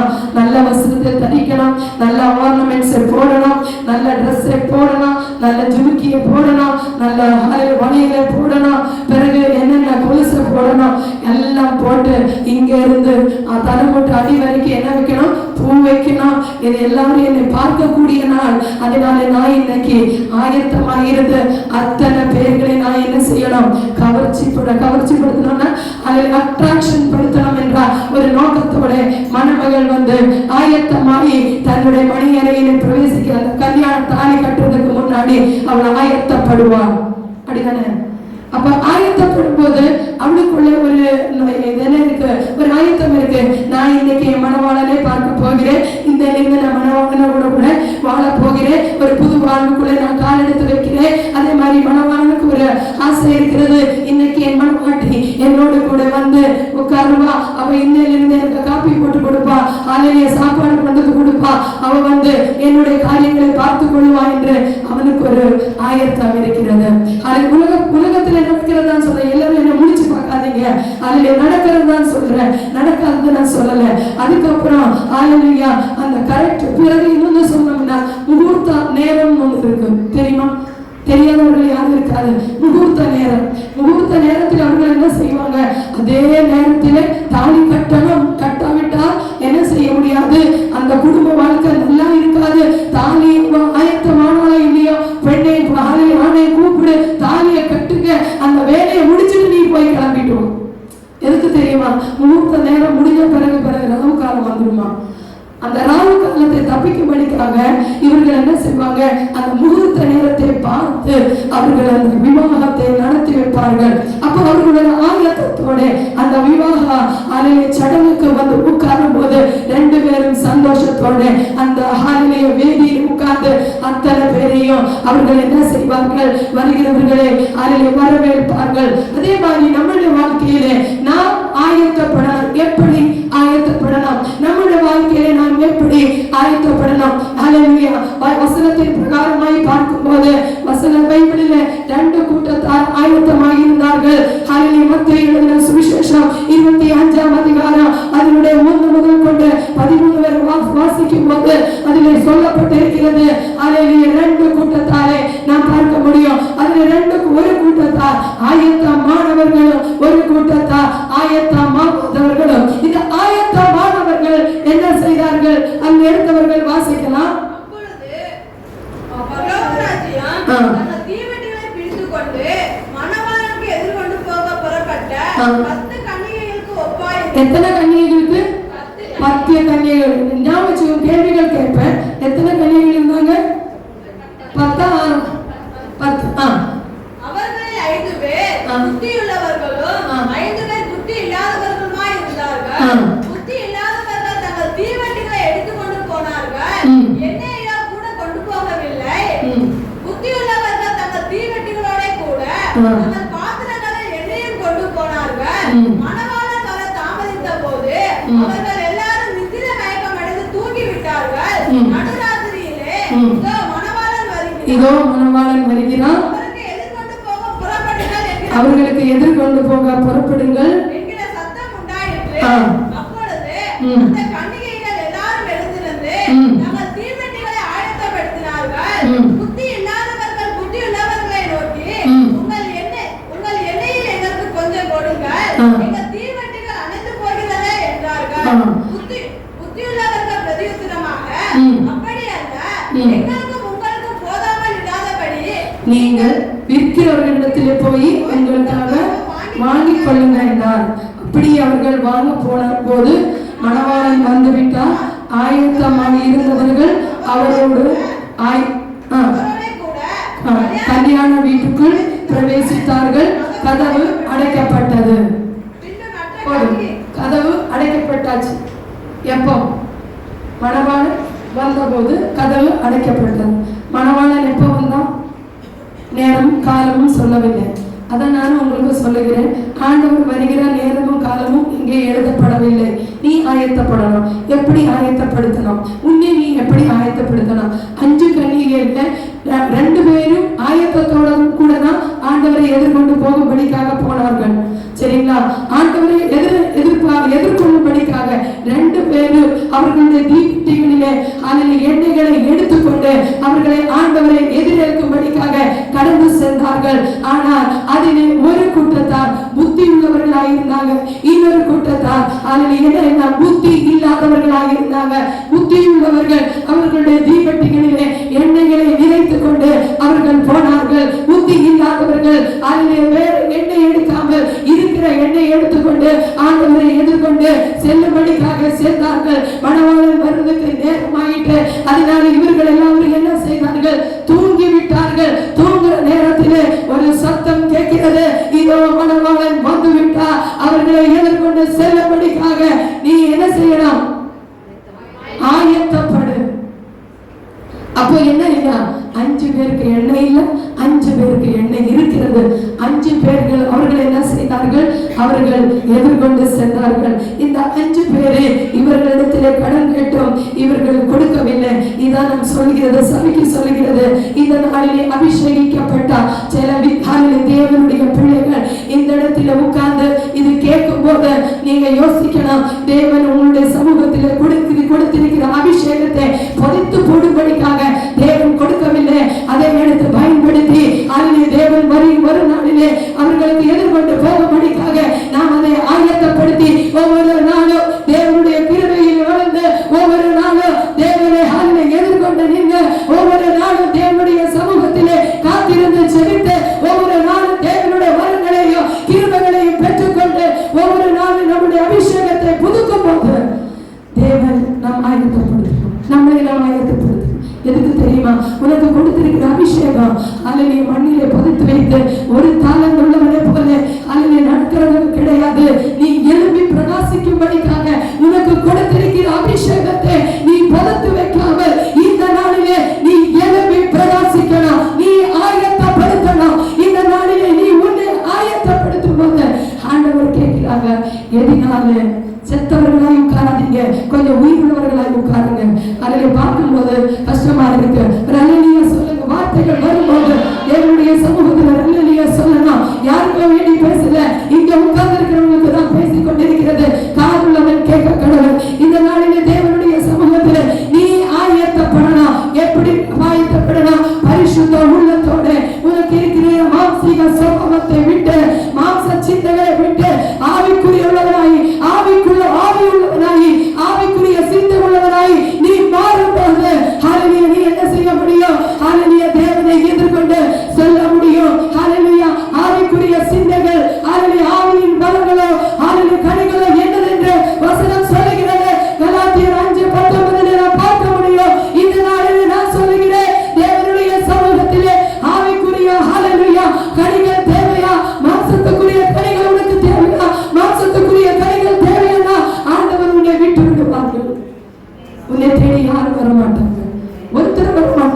நீ ஆண்டவரை விட்டு விட்டா ஆண்டவர் உன்னை தேடி வர மாட்டாங்க.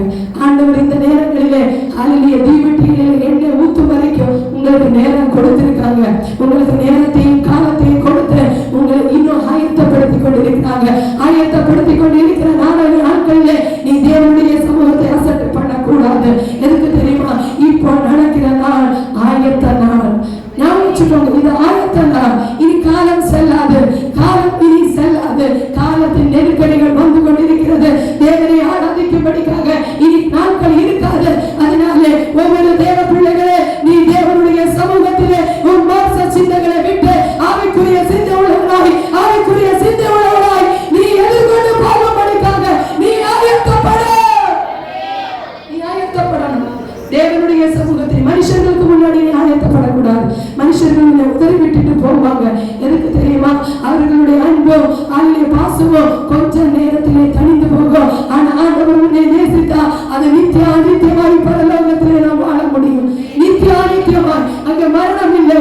நாம் தேவனுடைய சமூகத்திலே நித்தியமாய் தேவனே நாம் ஆராதித்துக் கொண்டிருக்கலாம். ஆனா நீ தேவனை மறந்து விட்டு தேவனுடைய சமூகத்தை அசட்டை பண்ணி தேவனை நீ ஆராதிக்காமல் நடந்தா தேவன் உன்னை மறந்து விடுவார்.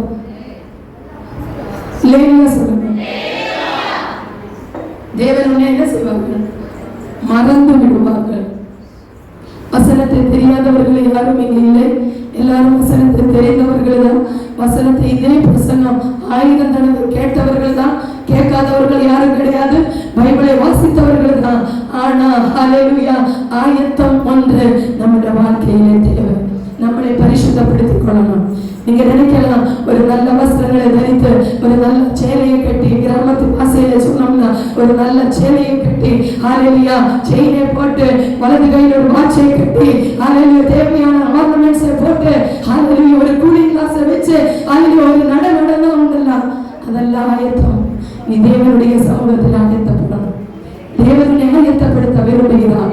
தேவனை ஆயத்தப்படுத்த விரும்புகிறான். நீ தேவனுடைய சமூகத்திலே ஆயத்தப்படணும். ஆயத்தம் உலகம் தர முடியாது. ஹல்லேலூயா மாம்சம் தர முடியாது. தேவன் தான் தரணும். தேவனுடைய சமூகத்திலே நாம் பக்குவப்படணும். ஒவ்வொரு நாளும் பக்குவப்படணும். தேவனுடைய அழைத்ததின் நோக்கத்தை ஒரு திட்டம் இருக்கிறது. இந்த இதற்குள்ளே உட்கார்ந்து பாயை தேய்ச்சிட்டு போகிறதுக்கு ஒருத்தரை தேவன் அழைக்கவில்லை. தேவன் உன்னை என்னை அழைத்ததின் திட்டம் வேறையா இருக்கிறது. அந்த திட்டத்தை நீங்க தேவனுடைய சமூகத்திலே ஒவ்வொரு நாளும் ஆண்டவரே என்னை அழைத்ததின் திட்டத்தை நீ எனக்கு வெளிப்படுத்தித்தாங்க. நான் அதை செயல்படுத்தணும். என்னுடைய வாழ்க்கையை நான் செயல்படுத்தணும். எனக்கு இனி அது தேவை இருக்கிறது. அந்த தேவையை நான் அறிந்து நான் இனி நடந்து கொள்ளணுமே சுபா சொல்லி நாம் ஒரு நாள் ஜெபிக்கணும். அப்படித்தானே? அப்ப கிராமத்தினுடைய வாசி சேலை கட்டி டவுன்களில் என்ன செய்வார்கள்? நீங்க பெங்களூர்ல எல்லாம் போனோம்னா ஒவ்வொரு பிள்ளைகளும் ட்ரெஸ் போட்டு வர்றது பார்த்தோம்னா அவர்களுடைய ட்ரெஸ் என்ன, அவர்களுடைய நடை என்ன, அவர்களுடைய ஹல்லேலூயா அந்த அழகை நீங்க பார்த்தோம்னா இந்த இடத்துல நின்று பார்த்து போவீங்க. எதுக்கு தெரியுமா? அப்படி அவர்கள் ட்ரெஸ் போட்டு வருவாங்க. அது ஆயத்தம் கிடையாது. ஒரு ஜீன்ஸ் பேண்ட் போட்டு ஒரு டிஷர்ட்டை போட்டு ஒரு கூலிங் கிளாஸை வச்சு ஒரு சின்ன ஒரு ஹேண்ட் பேக்கை தூக்கி ஆம்பளையால் ஒரு கோட்டு சூட்டெல்லாம் போட்டு ஒரு கூலிங் கிளாஸ் வச்சு நடக்கும்போது நாம் நினைக்கலாம் இது உலக பிரகாரமான ஆயத்தம். எதுக்கு? ஒரு ஃபங்க்ஷனுக்கு போக, ஒரு வீட்டு பால் காட்சிக்கு போக, ஒரு கல்யாணத்துக்கு போக, ஒரு சடங்குக்கு போக. ஆனா உன்னை சடங்குக்கும் பால் காட்சி வீட்டுக்கும் ஆண்டவர் உன்னை கூப்பிடுங்க. நித்தியமாய் வாழும்படிக்காக பரலோகத்திலே தேவனை ஆராதிக்கும்படிக்காக உன்னை என்னை தேவன் தெரிந்தெடுத்திருக்கிறார். அதனால இந்த நாளிலே தேவனுடைய பிள்ளைகளே உலக வாழ்க்கை வேண்டும். தேவனை பின்பற்று. தேவனை பின்பற்றணும். மனுஷனை பின்பற்றக்கூடாது. மனுஷனை பின்பற்றினா சில ஆலோசனைகள் என்ன செய்யும் தெரியுமா? அப்படியே அதில் விழுந்து போகும். தேவன் கொடுக்கிற ஆலோசனைக்கு கீழ்ப்படிந்து நடக்கணும்.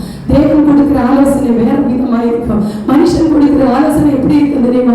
இங்கே ஒரு முடிவை கொண்டு வந்து போட்டுட்டு அவன் அமைதியாக இருப்பான். அதுக்கப்புறம் அவன் தலையெடுத்து பார்க்க மாட்டான். நீ ஏறி வர்ற வரைக்கும் அவன் அமைதியாக இருப்பான். அதனால மனுஷனுடைய வார்த்தைகளுக்கு நீங்க கீழ்ப்படிய கூடாது. தேவனுடைய வார்த்தைகளுக்கு கீழ்ப்படியுங்க. அந்த வார்த்தை ஜீவனுள்ளது. அந்த வார்த்தை தேவனாக இருக்கிறது. அந்த வார்த்தை ஹல்லேலூயா இன்றும் நேற்றும் இன்றும் நாளைக்கும் மாறாததாக இருக்கிறது. அதான் தேவனுடைய வார்த்தை. நான் மனுஷனை பார்த்து ஹல்லேலூயா சபைக்கு வரக்கூடாது. ஆண்டவரை பார்த்து வரணும்.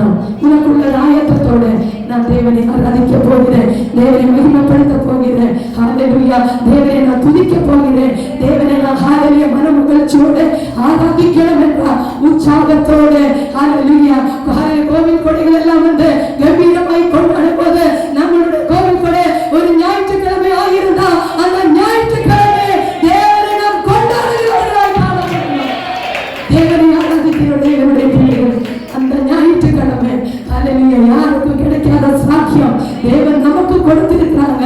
தேவன் உங்களை ஆயத்தப்படுத்தினார். இந்த இடத்துல உட்கார வச்சிருக்காங்க. எதுக்கு தெரியுமா? ஆயத்தம் இல்லாதவர்கள் இந்த இடத்துல வர முடியாது. அவர்களை ஒவ்வொரு பிள்ளைகளையும் ஒவ்வொரு தேவ பிள்ளைகளையும் தேவன் ஆயத்தப்படுத்தினா இந்த இடத்திலே கொண்டு வந்திருக்கிறாங்க என்று நீங்க மறந்துடக்கூடாது. உங்களை ஆயத்தப்படுத்தினதற்கு தேவனை நீங்க அசட்டை பண்ணக்கூடாது. தேவனை நீங்க விட்டு போயிடக்கூடாது. தேவனுடைய நாமம் உங்கள் மூலமாய் துசிக்கப்படக்கூடாது. ஹalleluya. இந்த நாளிலே நான் தேவனுடைய சமூகத்தில் நின்று சொல்லுகிறேன், தேவனுடைய நாமத்தை நீ துசித்தா, தேவனுடைய ஆலயத்தை நீ கெடுத்தினா தேவனை உங்களை கெடுத்துவோம். மறந்துடாதீங்க. தேவனுடைய ஆலயத்தை கெடுக்கிறதுக்கு நாம் ஆடலாம். தேவனுடைய ஆலயம் பரிசுத்தமானது, தேவ ஆராதிக்க வேண்டியது. அதனால நமக்குள்ள ஒரு ஆயத்தம். மோசையை தேவன் ஆயத்தப்படுத்தி முந்தின நாளே மோசை இடத்துல தேவன் சொன்னார், நீ அதிகாலையிலே எழுந்திட்டு சீனாய் மலையின் உச்சிக்கு வாங்க. அந்த வசனத்தை எடுத்தவர்கள் வாசிக்கலாம். அதில் யாத்திராகமம் 34ஆம் அதிகாரம் 2ஆம் வசனத்திலே வாசிக்கும் போது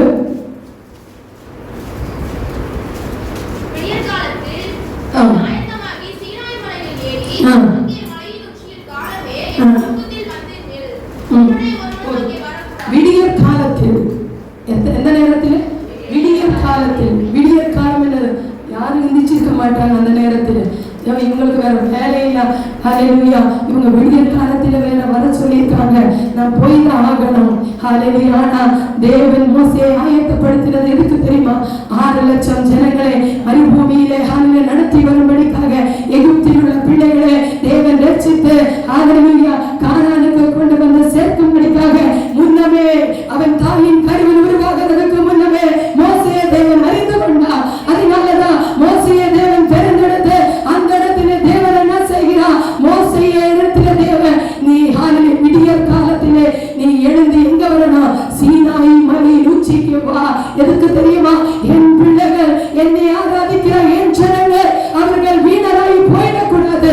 அவர்களுக்கு நான் 10 கட்டளைகளை கொடுத்து என் வழிகளிலே நடக்கும்படிக்காக அவர்களுக்கு நான் காண்பிக்கும்படிக்காக 10 கட்டளைகளை 2 ஹalleluya கற்பலகை கூட எடுத்து நீ உச்சிக்கு வா என்று மோசேயிடத்திலே தேவன் சொல்கிறார்.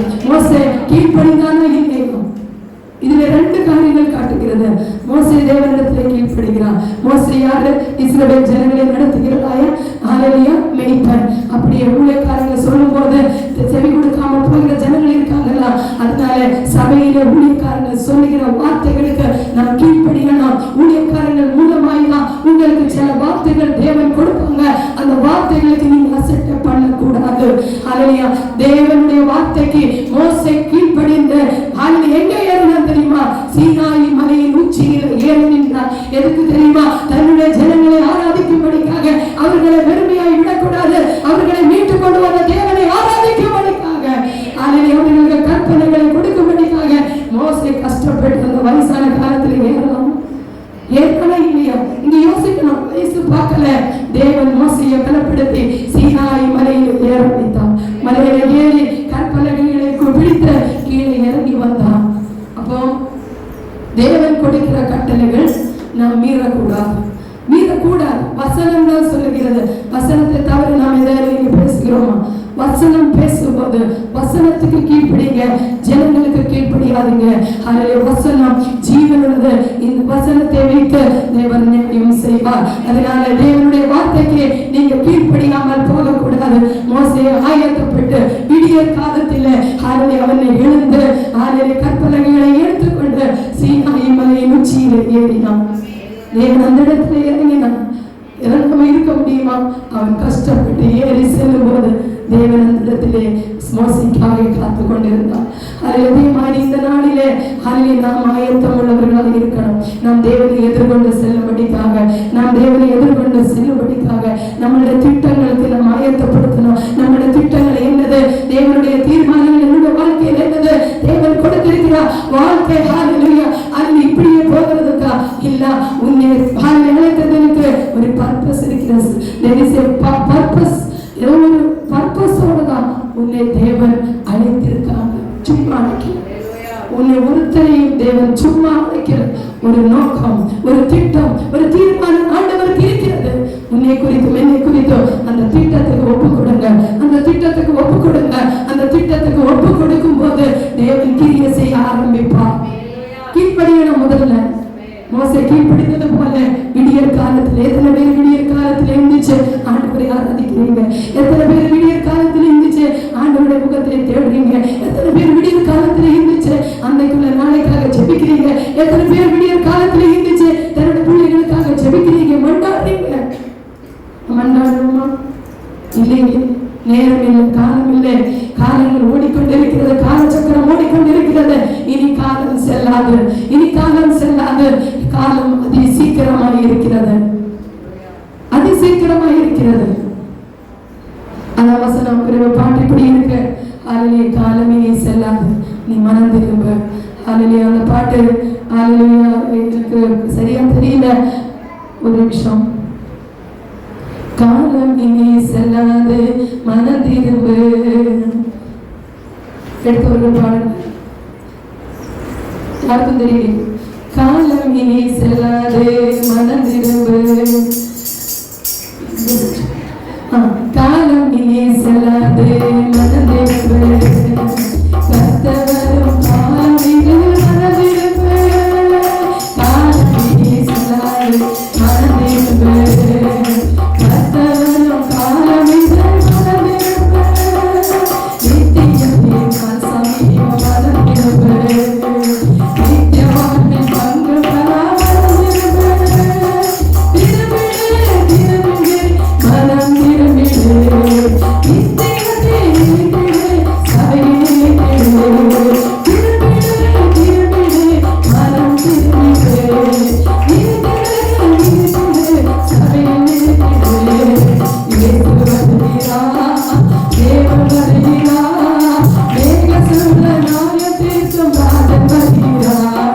இயேசு வருகிறா, தேவன் வருகிறா, மேக சூழ நாயத்திற்கும் ராஜன் வருகிறா. காலம் இனி செல்லாது மனம் திரும்பு, கர்த்தவரும் காலம் இனி மனம் திரும்பு. எந்த காலம்? காலம் இனி செல்லாது, நீ மனம் திரும்பு. நித்தியத்துக்காய் நீ தேடு, நித்தியத்தை நீ தேடினாதான் நித்தியம் உன்னை தேடி வரும். அதில் காலம் செல்லாது. இந்த பாட்டு படிக்க 2 வாரம் எடுத்தது. அதில் ஆனாலும் பாடணும்னு நினைச்சிட்டேன், 2 வரையாச்சும் பாடணும் நினைச்சேன், பாடுனேன். அதில் ஆனாலும் அந்த பாட்டு வர இன்னொரு பாட்டு இருக்குதுன்னு நான் சொல்றேன். ஹalleluya ஆமென். இந்த நாளிலே அதில் அதுவும் இந்த வார்த்தைக்கு ஒத்து போகும். முடிஞ்ச நான் கடைசியில பாடுறேன். அது இந்த நாளிலே தேவன் நம்மளை அழைத்ததின் நோக்கத்தை திட்டத்துக்காக தேவனுடைய சமூகத்தில் அமர்ந்திருந்து நாம் ஆயத்தப்படணும். எப்படி ஆயத்தப்படணும்? அதில் முதலாவது எகஸ்கேல் தீர்க்கதரிசியின் இடத்துல தேவன் சொல்லுகிறார், நீ ஆயத்தப்படு, உன்னை நீ ஆயத்தப்படுத்தணும். அதில் நமக்கு நமக்குள்ளவருக்குள்ள இருக்கிறவர்களை நான் நேசிக்க முடியல, மற்றவர்களை நேசிக்க முடியல, மற்றவர்களுக்கு அன்பு காட்ட முடியல, மற்றவர்களை பார்த்தா எரிச்சல் வருகிறது, மற்றவர்களை பார்த்தா அதில் ஒரு சோகம் உங்களுக்கு அதில் வேற ஆத்திரம் வருகிறது. அதனால மற்றவர்களை நாம் பார்க்க கூடாம நாம் ஒளிகிற நாட்கள் ஒளிந்து கொண்டு ஓடிக்கொண்டிருக்கிறது. அதனால இந்த நாளிலே தேவன் சொல்கிறார், உன் கோபங்கள், எரிச்சல்கள், அதில் பொறாமைகள், அதில் எல்லாவற்றையும் விட்டு நீ ஆயத்தப்படுத்தணும். உன்னை நீ ஆயத்தப்படுத்தணும். உன்னை நீ ஆயத்தப்படுத்தி நீ தேவனை எதிர்கொண்டு செல்லும்படிக்காக ஆயத்தப்படணும். நீ முதல்ல உன்னை ஆயத்தப்படுத்தணும். அதை 10 கன்னிகைமார்ல 5 பேர் முந்தியுள்ளவர்களாக இருந்த ஞானமாய் நாம் ஆயத்தப்படுத்தணும். பரவசமாய் கிடையாது, அவர் ஞானம் உள்ளவர்களாய் தேவன் வரும் மட்டும் ஞானம் உள்ளவர்களாய் உட்கார்ந்திருந்தாங்க. அதுதான் நம்மளுடைய சபையின் கூட்டத்தார் கடைசி வரைக்கும் நிலைநிறுத்தினவரை பாக்கியவான் என்று சொல்லப்பட்டிருக்கிறது. அதனால கடைசி வரைக்கும் நிலைநிற்கணும். அதில் இடையில ஓடக்கூடாது. அதில் தேவன் நமக்கு ஒரு தோட்டத்தை கொடுத்திருக்கிறாங்க. இதுக்கு எக்ஸாம்பிள் இன்னொரு காரியத்தை சொல்லுகிறேன். ஆதாம் தன்னுடைய அதில் தேவன் ஆதாமை உண்டாக்குகிறதுக்கு முன்னாடி ஏதேன் தோட்டத்தை ஆயத்தப்படுத்தி ஏதேன் தோட்டத்திலே ஆதாமை ஏவாளை நிறுத்திவிட்டு ஹalleluya தேவன் அவர்களுக்கு தேவையான அனைத்தையும் ஆயத்தப்படுத்தி வைத்திட்டு தேவன் என்ன செய்தார்? ஹalleluya காத்துக்கொண்டு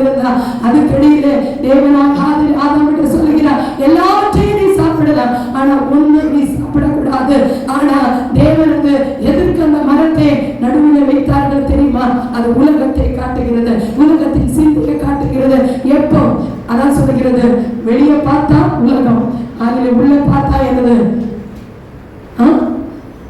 நம்மளுடைய ஆவி. உலகம் ஆவிக்குள்ள, நமக்கு மாம்சத்துக்கு உலகம் ஆவிக்கு என்னது? சண்டை நடக்குது. அது எப்படி சாப்பிடக்கூடாதுன்னு ஆதாமுக்கு இருந்தது. ஆனா அந்த உலகத்தை பார்த்து ஏவாள் வஞ்சிக்கப்பட்டா, ஆதாமே வஞ்சித்தா. அதில் 2 பேரும் வஞ்சிக்கப்பட்டு அவர்களுடைய ரட்சிப்பை இழந்து விட்டார்கள். அவர்கள் உலகத்தை பார்த்து போனார்கள், அவர்கள் தேவனை பார்க்கவில்லை. உலகம் சொல்ல 4 காரியங்கள் உன்னை பார்த்து உலகம் சொல்ல, நீ இங்க வந்தா உனக்கு நிறைய காரியங்கள் கிடைக்கும், அங்க போனா அது கிடைக்கும், இது கிடைக்கும். உண்மையான தேவனுடைய பிள்ளைகளை நான் சொல்லுகிறேன், இந்த நேரத்திலே நீ ஆண்டவரை பாரு, மனுஷரை பாராது, ஆண்டவரை தான் பார்க்கணும். ஆதாம் ஹல்லேலூயா சாப்பிட்ட நாளிலே தேவன் ஹல்லேலூயா அந்த ரட்சிப்பின் சந்தோஷத்தை அவனுக்குள்ள அந்த எல்லா காரியங்களையும் எடுத்துவிட்டு அவன் தோட்டத்துக்கு வெளியே போனான். நீங்க யோசிச்சு பாருங்க, எல்லா காரியங்களும் இருந்தது, புசிக்கிறதுக்கு குடிக்க எல்லா காரியங்களும் எல்லாம் உங்களுக்கு தேவன் கொடுத்தான். அதை அனுபவிக்க முடியாமல் போயிட்ட. தேவன் உங்களுக்கு ஆசீர்வாதத்தை கொடுத்திருக்காங்க, அதை அனுபவிக்க முடியல. என்ன தெரியுமா? அதில் அதை எப்படி பெற்றுக்கொள்ளணும்னு நமக்கு தெரியாம உட்கார்ந்து கொண்டிருக்கிறோம். நான் பெற்றுக்கொள்ளல, இன்னும் பெற்றுக்கொள்ள வேண்டியது நிறைய இருக்கு. கொஞ்சம் நமக்கு ஒரு ஆசீர்வாதம் வந்தவுடனே என்ன செய்கிறோம்? ஹல்லேலூயா நம்மளோட நடையெல்லாம் ஹல்லேலூயா, நம்மளுடைய ஹல்லேலூயா போக்கல எதுவும் யாரும் சொல்ல முடியாது. சொய் சொய் சொய், அதுதான் போயிட்டு வர்றது. போதும் தெரியாது, வர்றது தெரியாது, சொய் சொய், இதுதான். அது பயங்கர ஸ்பீடா இருக்கும். ஆனா நான் சொல்லுகிறேன், இந்த நாளிலே உலகம் முன்னே பார்த்து 10 காரியங்கள் சொன்னா, நான் தேவன் நீ நினைக்க சொல்லணும், ஆண்டவர் போதும், எனக்கு எது வேண்டாம், எனக்கு என்னை படைத்த ஆண்டவர் சொன்னது போதும். ஆண்டவர் செய்ய நினைத்தது தடைபடாது. ஆசீர்வாதத்தை பெற்றுக் கொடுங்க. தேவன் எல்லா ஆசீர்வாதங்களும் நமக்கு கொடுத்திருக்காங்க. ஆசீர்வாதத்துக்கு தடையாக இருக்கிறது நம்ம தான். ஆசீர்வாதத்துக்கு யாரும் இழக்காமல் இந்த நாளிலே தேவனுடைய சமூகத்திலே ஒவ்வொரு தேவ பிள்ளைகள் முழங்கால் படியிட்டு செவியுங்கள். தேவனை எனக்கு வேண்டிய ஆசீர்வாதத்தை நீர் இன்றைக்கு எனக்கு கட்டளையிடும். யாரும் இழக்க முடியாது, யாரும் அது கொண்டு போக முடியாது. தேவன் தரதான் செய்வான். அதனால ஹல்லேலூயா இந்த நாளிலே காலம் நீ செல்லாது, நீ மனம் திரும்பணும். கர்த்தர் வரும் நாள் இது, நீ மனம் திரும்ப. அதில் இனி காலம் செல்லாது. அதனால இந்த நாளிலே தேவனுடைய சமூகத்திலே ஹல்லேலூயா என்ன செய்தார்கள்? அவர்கள் எசேக்கியேலை பார்த்து, நீ ஆயத்தப்படு, நமது காரியம் உன்னோடு கூட இருக்கிறார், உன் கூட்டத்தாரையும் ஆயத்தப்படுத்து. இதுலதான் ட்விஸ்ட் இருக்கிறது. உன்னோடு கூட இருக்கிறார், கூட்டத்தார் யாரு? இங்கே வச்சு எடுத்துக்கோங்க, நீங்க வெளியே போக வேண்டும். உங்களுடைய குடும்பத்திலே எடுத்துக்கோங்க. ரட்சிக்கப்படாதவர்கள், உங்க குடும்பத்துல எத்தனை பேர் ரட்சிக்கப்படாதவர்கள் இருக்கிறாங்க, அவர்களை எடுத்துக்கோங்க. எத்தனை பேர்? முதல்ல நம்மளை ஆயத்தப்படுத்தணும். 2வது நம்மளுடைய குடும்பத்தார் ஆயத்தப்படுத்தணும். குடும்பத்தார் நம்மளுடைய இன்னர் சர்க்கிள், அவுட்டர் சர்க்கிள் போக வேண்டாம். நம்மளுடைய இன்னர் சர்க்கிள், நமக்குள்ள இருக்கிறவங்க, நம்மளுடைய குடும்பத்துக்குள்ள இருக்கிறவங்க எத்தனை பேர் ஆயத்தப்படுத்தியிருக்கீங்க? உங்க பிள்ளைகளை ஆயத்தப்படுத்திருக்கீங்களா? உங்க கணவனை ஆயத்தப்படுத்தியிருக்கீங்களா? உங்க மனைவியை நீங்க ஆயத்தப்படுத்தியிருக்கிறீங்களா? அதில் உங்களுடைய குடும்பத்தார, உன் தாயை நீங்க ஆயத்தப்படுத்தி இருக்கிறீங்க, தகப்பனை நீங்க ஆயத்தப்படுத்தி இருக்கிறியா? இன்னைக்கு இதுதான் உங்களுடைய நேரம். நீங்க இன்னைக்கு ஒரு முடிவோடு இங்கிருந்து கடந்து போகணும். எங்களுடைய குடும்பத்தில் ரட்சிக்கப்படாதவர்கள் இன்னைக்கு நீ எழுதி வைக்கணும். அல்லேலூயா, இத்தனை பேரின் குடும்பத்திலே ரட்சிக்கப்படாதவர்கள் இருக்காங்கப்பா. ஒரு பேப்பர் எடுங்க, கண்ணீரோட நீங்க அர்ப்பணம் செய்த இந்த இடத்துல நீங்க கடந்து செல்லணும். எதுக்கு தெரியுமா? உன் கூட நீ உண்மையாய் அவர்களை நேசிக்கிறதா இருந்தா, உண்மையாய் நீ அவர்களை அறியவதா இருந்தா, அல்லது உண்மையாய் உன் கூட நீ அவர்களை உட்கார வச்சு பேசுறதா இருந்தா, இன்னைக்கு நீ ஒரு முடிவு எடுக்கணும். கூட்டத்தாரை ஆயத்தப்படுத்து, குடும்பத்தாரை ஆயத்தப்படுத்து. அதிலே உங்களுடைய குடும்பத்தார், உங்களுடைய பிள்ளைகளுக்கு உங்களுடைய ஜபந்தான் அதிலே போகும். அல்லேலூயா, இந்த நாளிலே நான் ஒன்று சொல்ல விரும்புகிறேன். அல்லேலூயா, இந்த நாளிலும் தேவன் நம்மளை அல்லேலூயா உன்னை ஆயத்தப்படுத்தியிருக்காங்க. அப்படியே பிள்ளைகளை நீ ஆயத்தப்படுத்தணும். பிள்ளைகளை நீ ஆயத்தப்படுத்தணும். எப்படி ஆயத்தப்படுத்தணும்? நம்ம அல்லேலூயா வேதம் வாசிக்கிறதுல, அல்லேலூயா ஜெபிக்கிறதுல, பிள்ளைகள் வாசிக்கிறாங்களா, ஜெபிக்கிறாங்களா, குடும்ப ஜெபம் இருக்கா இல்லையா, எல்லாம் நாம் என்ன செய்யணும்? எத்தனை பேர் வீட்டுல குடும்ப ஜெபம் இருக்கு?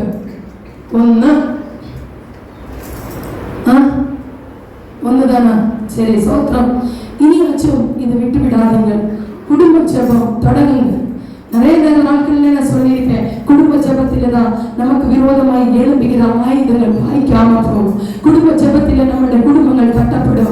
குடும்ப ஜெபத்தில நம்முடைய பிள்ளைகளுடைய வாழ்க்கைகள் கட்டப்படும். குடும்ப ஜெபத்திலே நமக்கு விரோதமாய் எழும்புகிற ஆயுதங்கள் வாய்க்காத போகும். உனக்கு விரோதமாய் உன் குடும்பத்துக்கு விரோதமாய் எழும்புகிற ஆயுதங்கள் வாய்க்காத போகும். குடும்ப ஜெபம் நீ என்னைக்கு பண்ணுறியோ அன்னைக்கு தான் உன் குடும்பம் ரட்சிக்கப்படும். குடும்ப ஜெபம் தேவை. குடும்ப ஜெபம் எதுக்கு? ஒரு பழமொழி இருக்கு, திருநெல்வேலியில சொன்னேன், குடும்ப ஜெபம் இல்லாத வீடு கூரை இல்லாத வீடு. அப்படிதானே? குடும்ப ஜெபம் இல்லாத வீடு கூரை இல்லாத வீடு. எனக்கு தெரியல அதோட மீனிங். அதனால நான் சொல்லுகிறேன், குடும்பம் நம்ம ஒரு நாள்ல எல்லா வேலைகளையும் முடித்து ஒரு நாள்ல ஏதோ ஒரு நேரத்துல தான் நாம் ஒன்று சேர்கிறோம். அப்படிதானே? அப்போ ஒன்று சேர்கிற நேரத்தில் எல்லா பிள்ளைகளையும் உட்கார வச்சு நம் குடும்ப ஜெபத்திலே நம்முடைய பிள்ளைகளை உட்கார வைக்கணும். பிள்ளைகளை உட்கார வைக்கும் போது அவர்கள் ஆவிக்குள்ளவர்களாய் மாறுவாங்க. நீ அவர்களுக்கு கற்றுக் கொடுக்க போக வேண்டாம், அவர்களை ஆண்டவர் வளர்த்தி கொண்டு வருவாங்க. நீ அவர்களுக்கு பின்னாடி போய் அவர்கள் என்ன செய்ய வேண்டும் பார்க்க வேண்டாம், ஆண்டவர்கள் அவர்கள் நேரான வழிகளிலே நடத்துவார். இந்த நாளிலே நம்முடைய பிள்ளைகள் சீர்கெட்டு போகிறதுக்கு காரணம் நம்முடைய வாழ்க்கையிலே குடும்ப ஜெபம் இல்லை. குடும்ப ஜெபம் இல்லை. குடும்பத்திலே ஜெபம் உயர்ந்தா சத்ருவானவன் ஓடிடுவா. உன்னை ஜெயிக்க முடியாது, உன் பிள்ளைகளை ஜெயிக்க முடியாது, உன் தலைவர்களை ஜெயிக்க முடியாது. இந்த நாளில் தேவன் சொல்லுகிற குடும்ப ஜெபத்தை நீங்க இதை கசட்டை பண்ணக்கூடாது. குடும்ப ஜெபத்தை ஆரம்பிங்க. என்னுடைய பிதாவானவர் ஹல்லேலூயா, என்னுடைய தகப்பனார் என்னுடைய ஹல்லேலூயா 7 மணி ஒரு நேரம் இருந்தா குடும்ப ஜெபத்தில் உட்கார வைப்பாங்க. அதனாலதான் இன்னைக்கு அத்தனை பிள்ளைகளை தேவன் ஆசீர்வாதமாக வைத்திருக்காங்க. யாரும் ஆண்டவரை பின்னோக்கி போகவில்லை, ஆண்டவரை விட்டு போகவில்லை. அத்தனை பேர் இருக்கிற இடத்துல தேவனை இந்த நாளில் ஆராதித்துக் கொண்டிருக்கிறாங்க. எதுக்கு தெரியுமா? என்னோட அப்பனுக்கு படிப்பறிவு கிடையாது, ஆனா ஒன்னே ஒன்று படிச்சிருந்தாங்க, ஹல்லேலூயா, ஜெபிக்க மட்டும் எங்க அப்பனுக்கு தெரியும். வேதம் வாசிக்க பைபிள் வாசித்து வாங்கி கொடுப்பாங்க. ஹல்லேலூயா, வாங்கி கொடுத்துட்டு ஹல்லேலூயா இவ்வளவு நீளமா ஒரு கம்பு வச்சிருப்பாங்க. எதுக்கு தெரியுமா? தூங்குன தலையில ஒரு கொட்டு கொடுக்கிறதுக்கு. 1.5 மணி நேரம் எங்க வீட்டுல குடும்ப ஜெபம் ஓடும். 4-5 பாட்டு பாடணும், எல்லாருக்கும் வேண்டி ஜெபிக்கணும். ஒவ்வொரு ஆளையும் விடக்கூடாது. எல்லாரும் பேர் அப்ப சொல்லும் போது அத்தனை பேருக்கு நாங்க சோத்திரம் போடணும். இல்லைன்னா கொட்டு, இல்லைன்னா அன்னைக்கு நாட்கள் நமக்கு என்ன இல்லை, சாப்பாடு கிடையாது. அதனால எங்களுடைய அப்பா அப்படிதான் எங்களை வளர்த்தினாங்க. எங்களுடைய அப்பா ஒரு ஜெப வீராங்கனையாக இருந்ததுனால இந்த நாளிலே அவர்களுடைய பிள்ளைகள் கர்த்தருக்குள்ளே ஆசீர்வதிக்கப்பட்டிருக்கிறாங்க. அதனால குடும்ப ஜெபம் தேவை. குடும்பத்திலே உங்களுடைய ஜெபங்கள் உயரணும். குடும்பத்திலே உங்களுடைய ஜெபங்கள் ஜெபத்தின் சத்தம் கேட்கணும். ஹல்லேலூயா. குடும்பத்திலே ஜெபத்தின் சத்தம் இல்லையோ அந்த இடத்துல சண்டை சத்தம் வந்தானா சாத்தானானவன் குடும்பத்தை சூழ்ந்து கொள்ளுவான். ஹல்லேலூயா.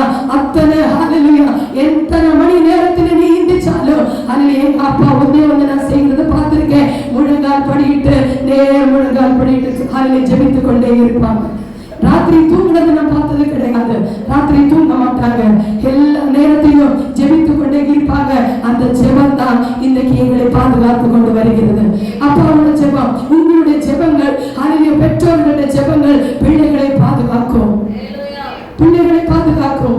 இதனால யோசுவா சொல்லுகிறார், ஹல்லேலூயா 25:15 சொல்லுகிறது. ஹல்லேலூயா. யோசுவா 24:15 சொல்லுகிறது, நானும் என் குடும்பமோ என்றால் கர்த்தரையே சேவிப்போம். சாட்சி உள்ளவர்களாய் மாறணும். யோசுவா ஹல்லேலூயா சொல்லுகிறார், நானும் என் குடும்பமோ என்றால் கர்த்தரையே சேவிப்போம். கர்த்தரை தான் சேவிக்கணும். உன் தலைவர்கள் கர்த்தரை தேடணும்.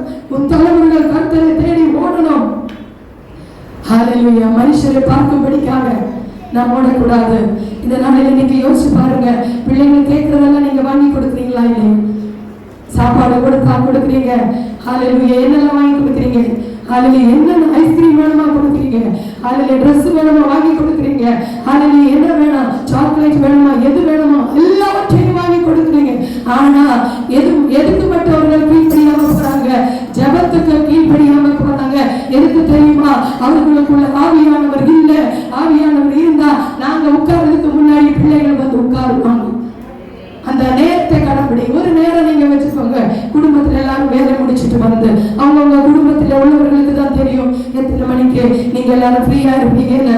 அந்த நேரத்துல 1 மணி நேரம், நிறைய நேரங்கள்ல நீங்க ஹல்லேலூயா நமக்கு ஒரு காரியம் கொடுக்கப்பட்டிருக்கிறது. இது இதுதான் நம்மளோட வாழ்க்கையை ஓடிக்கொண்டிருக்கிறது. எப்ப பார்த்தாலும் போன், உன்னை விட்டு விலகுவதும் இல்லை, உன்னை கைவிடுவதும் இல்லை. இதுதான் நம்மளோட வாழ்க்கை. இந்த நாளிலே போன் கேட்டா போன் வாங்கி கொடுக்குறீங்க, ட்ரெஸ் கேட்டா ட்ரெஸ் வாங்கி கொடுக்குறீங்க. அதுல கேட்கறதெல்லாம் உங்க பிள்ளைகளுக்கு நீங்க வாங்கி கொடுக்கும் போது என்னைக்காச்சும் பிள்ளைகள் எனக்கு ஒரு பைபிள் வாங்கித்தாங்கன்னு கேட்டிருக்காங்க? கேட்கல.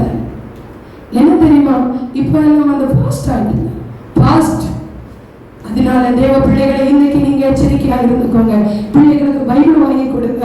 அதுக்கு இதுக்கு எல்லாம் செலவு பண்ற பைசா வச்சு ஒரு பைபிள், ஒரு பாட்டு புக்கும் வாங்கி கொடுங்க. பிள்ளைகளுக்கு அந்த வசனத்தை வாசித்து படிக்கட்டும், வசனத்துக்கு கீழ்ப்படியட்டும், வசனத்தின்படி நடக்கட்டும். நீங்க பிள்ளைகளை அது செய்கிறாங்களா இல்லையா மட்டும் பாருங்க. உங்க குடும்பம் ஆசீர்வதிக்கப்படும், பிள்ளைகள் ஆசீர்வதிக்கப்படுவாங்க. பிள்ளைகளுக்கு உங்களுடைய தலைமுறைகள் 4 தலைமுறை வரைக்கும் தேவன் ஆசீர்வதிக்கிற தேவன். நாளெல்லாம் உன் தேவன் பிள்ளைகள் ஆண்டவருக்குள்ள இருந்தானா தலைமுறைகளை தேவன் ஆசீர்வதிப்பார். அதனால தேவ பிள்ளைகளை நீங்க மறக்க கூடாது. வசனத்தை வாசிக்கும்படிக்காகவும் ஜெபம் பண்ணும்படிக்காகவும் உங்க பிள்ளைகளை நீங்க ஆயத்தப்படுத்துங்க. உன் குடும்பத்தாரை ஆயத்தப்படுத்துங்க. உன் கணவனை நீ ஆயத்தப்படுத்த. கணவர் ஆயத்தப்படலையா, அவர் ஆண்டவருக்குள்ள இல்லையா, முழங்கால் போடு. ஆண்டவரை இத்தனை வருஷமா நான் ஜெபித்துக் கொண்டிருக்கிறேன், என் கணவனை ஏறச்சிக்குள்ள கடந்து வரல, இதுக்கு ஒரு முடிவு காண்பிக்கும். நாம தான் ஜெபிக்கணும், நாம தான் முழங்கால் போடணும். முழங்கால் போட முடியாது. என்ன தெரியுமா, கால் வலிக்கு, முட்டு வலிக்கு, அப்பதான் வலிக்குதுங்களா. ஆஷ்மிட்ட எழுத சொன்னா சொல்லுவான், எனக்கு கை வலிக்கு, என்னால முடியல சொல்லுவான். அப்படியே ஜெபம் பண்ண சொன்னா நம்ம என்ன சொல்லுவோம், முட்டு வலிக்கு, வாய் வலிக்கலையே. இப்போ பேசுறதுக்கான ஒரு வாய் கொடுத்துருக்காங்க இல்லையா, வாய் வலிக்குமா? அது நீங்க சொல்லணும் இல்ல, வாய் வலிக்கு, என்னால சத்தமா பாட முடியல, ஜெபிக்க முடியல, அது சொல்லணும். அப்ப இந்த நாளில தேவனை ஆராதிக்க வேண்டிய நேரம் தேவனுக்கு என்ன நாம் கொடுக்கணும், தேவனுக்கு என்ன நாம் கொடுக்கணும். அல்லையா, மாடி வீடு கட்டலாம், ஆனா அதுல வீடு கட்டலாம், நகை வாங்கி போடலாம். உன் பிள்ளைகளை உன் ஆண்டவருக்குள்ள ஆதாயப்படுத்தல, உன் கணவனே அல்லையா மனைவி நீ ஆதாயப்படுத்தலன்னா நீ தான் ஆண்டவருக்கு கணக்கு கொடுக்கணும். ஆண்டவருக்கு கணக்கு கொடுக்கணும். எப்படிப்பட்ட பேதையை ஞானியாக்குகிற தேவன், எப்படிப்பட்ட துன்பார்களை ஆண்டவன் விடுவித்து கொண்டு வருகிற தேவன். அப்ப நம்முடைய கணவனை மாற்ற மாட்டார்களா, நம்முடைய பிள்ளைகளை தேவன் மாற்ற மாட்டார்களா? மாற்றுவார். நீ முழங்கால் படியிடணும், முழங்கால் படியிட்டு செபிக்கணும். முழங்கால் படியிட்டு செபிக்கும் போது ஆண்டவர் பதில் கொடுப்பார், கிரியை செய்வார், கிரியை செய்வார், செய்வார், செய்வார், செய்வார். எதுக்கு தெரியுமா, அவர் ஜீவனுள்ள தேவன், அவர் நம்முடைய ஜெபத்துக்கு பதில் கொடுக்கிற தேவன். அதனால இந்த நாளில முதலாவது நாம் ஆயத்தப்படணும், இரண்டாவது நம்முடைய குடும்பத்தாரை நாம் ஆயத்தப்படுத்தலாம், மூணாவது ஹல்லேலூயா யாரை ஆயத்தப்படுத்தலாம், நமக்கு சுத்தி இருக்கிறவர்களை நாம் ஆயத்தப்படுத்தணும். நமக்கு சுத்தி இருக்கிறவங்க யாரு? யாராயிட்டும்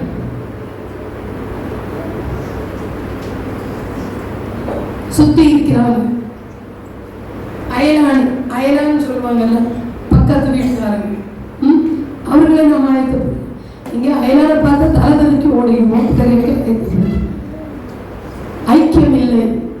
ஒரு ஆளை பார்த்தா ஒரு ஆளுக்கு பிடிக்காது, அவர்களை பார்த்தா பிடிக்காது. நீங்க இன்னைக்கு ஒரு தீர்மானம் பண்ணுங்க, உண்மையில நீ உங்களுடைய அயலான நீ நேசிக்கிறதா இருந்தா இன்னைக்கு ஒரு தீர்மானத்தோட போங்க. அவர்களுடைய பேர்களை எழுதி வச்சு நீங்க ஜெபிங்க. அதுக்குதான் உன்னை ஆண்டவருடைய தோட்டத்திலே கொண்டு வந்திருக்கேன். நீ தான் அதுக்கு பொறுப்பான. நம்மளோட காரியங்கள் மட்டும் நாம் ஜெபிக்கிறவர்களாய் காணப்படக்கூடாது, எல்லாருக்கும் வேண்டி ஜெபிக்கிறவர்களாய் நாம் காணப்படணும். கொர்நேலியு என்ற ஒரு மனிதன் இருந்தார். அப்போஸ்தலர் நடவடிக்கைகள் 10ஆம் அதிகாரத்துல அதை வாசிக்கும் போது ஹல்லேலூயா அதுல காணப்படுகிறது. அதில் அதிகாரத்தை எடுத்தவர்கள் வாசிங்க, 2ஆம் வசனத்தில் இருந்து. அவன் தேவ பக்தி உள்ளவனும் தன் வீட்டார் அனைவரோடும் தேவனுக்கு பயந்துமாய் இருந்து ஜனங்களுக்கு மிகுந்த தர்மங்களை செய்து எப்பொழுதும் தேவனை நோக்கி ஜெபம் பண்ணி கொண்டிருந்தான்.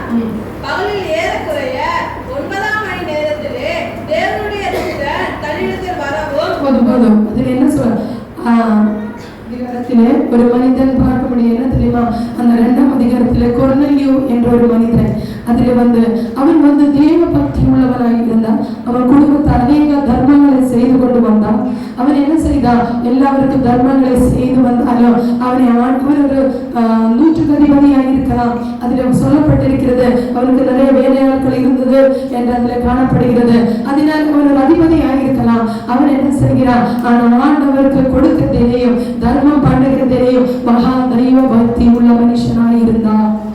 அந்த மனுஷனாக, அந்த தேவ பக்தி உள்ள மனுஷனாக இருக்கும்போது ஒரு நாள் தேவதூதன் அவனுக்கு ஒரு தரிசனம் உண்டாயிட்டு, அவனோடு கூட இருக்கிறவர்களே ஆயத்த பண்ணணும் என்ற ஒரு நோக்கம் அவனுக்குள்ள ஒரு வெளிப்பாடு தேவன் அவனுக்குள்ள கொடுக்கும் போது அவன் என்ன செய்தான் தெரியுமா?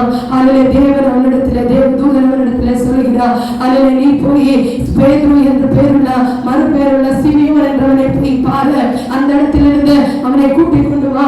அவனை கூட்டிக் கொண்டு வந்து இந்த இடத்துல நீ ஜெபம் பண்ண. அந்த நேரத்தில் உன் கூட இருக்கிறவர்கள் அத்தனை பேரும் என்ன பண்ணுவார்கள்? ரட்சிக்கப்படுவார்கள். அவனுக்கு ஒரு ஆவேசம், என் கூட இருக்கிறவர்களை நான் ஜெபக்குள்ளே நடத்தணும். பேதுருவை அழைக்கும்படிக்காக அவன் 4 பேரை அனுப்பினான். ஒரு இந்த தேவ பக்தி உள்ள மனுஷனும் வேற அல்லாதவர்களை 3 பேரை அவர்களோடு கூட அனுப்பி பேதுருவின் வீட்டிலே போய், பேதுருவானவன் 6 யாமத்திலே அவனுடைய ஜெபத்துக்காக அறையிலே பிரவேசிக்கும் நேரத்திலே இவர்கள் பேதுருவை அறையிலே பார்க்கும்படிக்காக பேதுருவின் வீட்டிலே போய் வாசல் படியில் நிற்கும் போது தேவதூதன் பேதுருவுக்கு பிரத்யட்சனாகி தேவதூதன் அவனிடத்திலே சொல்லுகிறாங்க, உன்னை பார்க்கும்படிக்காக வெளியிலே வாசல் படியிலே ஜனங்கள் நிற்கிறாங்க, நீ போ, அவர்கள் அழைக்கிற இடத்துக்கு போ என்று சொல்லும்போது பேதுரு அந்த இடத்திலே தேவனுக்கு கீழ்ப்படிந்தான். இந்த நாளிலே நீங்க ஊழியக்காரங்களை ஏதாச்சும் சொல்லணும்னா போகும் சொன்னா உங்களுக்கு வேற வேலை வர சொல்றாங்க, வேலை எங்களுக்கு வேற வேலை வேண்டியெல்லாம் உட்காந்து இப்படி சொல்லல. அவன் ஆண்டவருக்கு கீழ்ப்படிந்தான். பேதுரு ஆண்டவருக்கு கீழ்ப்படிந்தான். இந்த நாளிலே ஆண்டவருக்கு கீழ்ப்படிய போய் பேதுரு அடுத்த அதிகாலையில் இருந்துச்சு இவர்களோடு கூட கொர்நேலியு என்றார் அந்த மனுஷனை பார்க்கும்படிக்காக போகும்போது கொர்நேலியு என்ன செய்தான் தெரியுமா? இவர்களை எதிர்கொண்டு வந்து கொர்நேலியு பேதுருவை எதிர்கொண்டு வந்து அவனுடைய காலில் வீழ்ந்து அவனை நமஸ்கரித்து அவனை ஆசீர்வதித்தான். பேதுரு ஆசீர்வதித்தான். நான் உன்னை மாதிரி ஒரு மனுஷன், நான் தேவன் கிடையாது. அந்த சபாஷனை வாசிக்கும் போது ரொம்ப அழகா இருக்கு. கொர்நேலியுட அதில் பேதுருவின் கால்களை விழுந்தது. அந்த அதிகாரத்தில் நான் வாசிக்கும் போது கால்களில் விழணும். அதனால் தேவனுடைய பாதங்களில் விழுங்க. தேவனுடைய பாதங்களில் விழும்போது தேவன் உங்களை ஆசீர்வதிப்பார். அப்போ கொர்நேலியு அவனை வீட்டுக்குள்ளே கொண்டு வரும்போது பேதுரு பார்க்கும்போது அந்நிய ஜனங்கள் அந்த இடத்திலே உட்கார்ந்து இருக்கிறதை பார்த்தான். அப்ப பேதுரு சொன்ன, இவர்கள் யூதர்கள் கிடையாது என்று சொல்லும்போது ஹல்லேலூயா, தேவனுடைய ஹல்லேலூயா வார்த்தை அவனுக்கு உண்டாகி, நான் முகபட்சம் இல்லாத தேவன், நீ வார்த்தையை பேசு என்பது தேவன் ஹல்லேலூயா பேதுரு அதனத்திலே வார்த்தையை பேச ஆரம்பித்தான். எத்தனை பேர் அந்த அதிகாரத்தை எடுத்தவர்கள்? அதில் கடைசியில வாசிக்கும் போது அவனுடைய பிரயாசம், பேதுருவுடைய பிரயாசம், இவனுடைய யூதர் அல்ல, நான் எப்படி இவங்களுக்கு பிரசங்கம் பண்ணுவேன், எப்படிதான் ஆண்டவருக்குள்ள வழி நடத்துவேன்? நீங்க நினைக்கிறீங்க பக்கத்துல உள்ளவங்க தேவனை அறியாதவர்கள், நீங்க நினைக்கிறீங்க பக்கத்துல வீட்டில் உள்ளவங்க அவர்கள் வந்து அருளை கோவிலுக்கு போறவங்க, சாமி ஆடுறவங்க, அவர்களிடத்துல போய் தேவனை எப்படி சொல்ல முடியும்? ஆனா அதுலயும் அதுல பெரிய ஒரு இது தேவன் கொடுத்திருந்தாங்க. அது 10ஆம் அதிகாரம் அதனுடைய 44ஆம் வசனத்தை வாசிக்கும் போது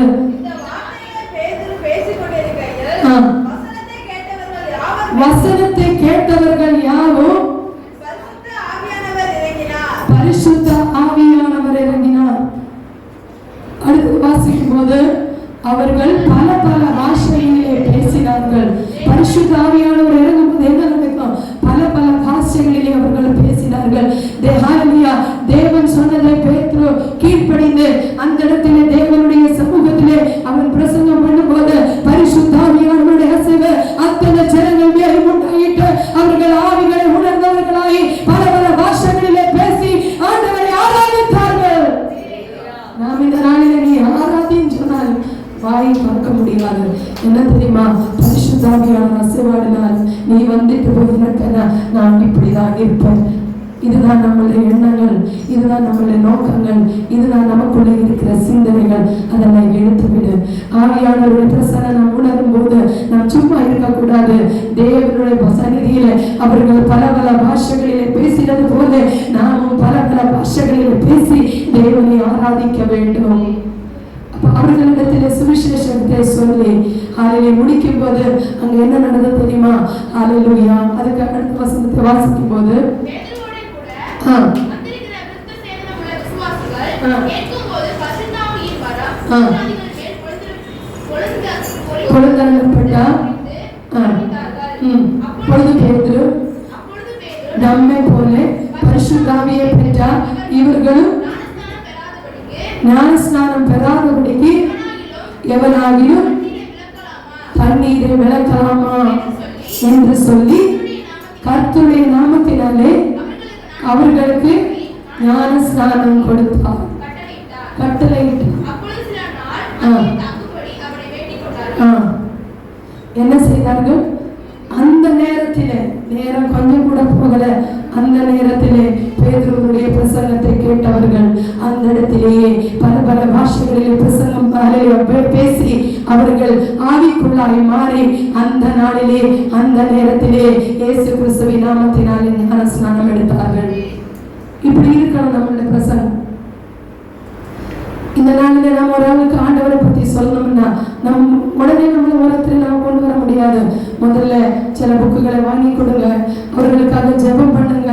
அவர்களுக்காக ஜெபிக்கும் போது புக்குகளை வாங்கி கொடுத்துட்டு அப்படி பேசாம இருக்கக்கூடாது. நீங்க என்ன செய்யணும்? அதனுடைய ஃபீட்பேக் எடுத்துட்டே இருக்கணும். அந்த புக் எப்படி இருந்துச்சு, நல்லா இருந்துச்சு, வாசிங்களா, அதில் வேற புக்கு வாங்கிட்டு வரணும். இப்படி டெய்லி நீ கேட்கும் போது அவர்கள் அந்த புக்கு வாசிக்கும்படிக்காக ஆண்டவர் அவர்களுக்குள்ள ஏவுவார். அந்த ஏவும் போது அவர்கள் அந்த புக்குகளை வாசிப்பார்கள். அதில் அந்த புக்குகளை வாசிக்கும் போது அவர்களுக்குள்ள பரிசுத்த ஆவியானவர் இடம்பெறுவார்கள்.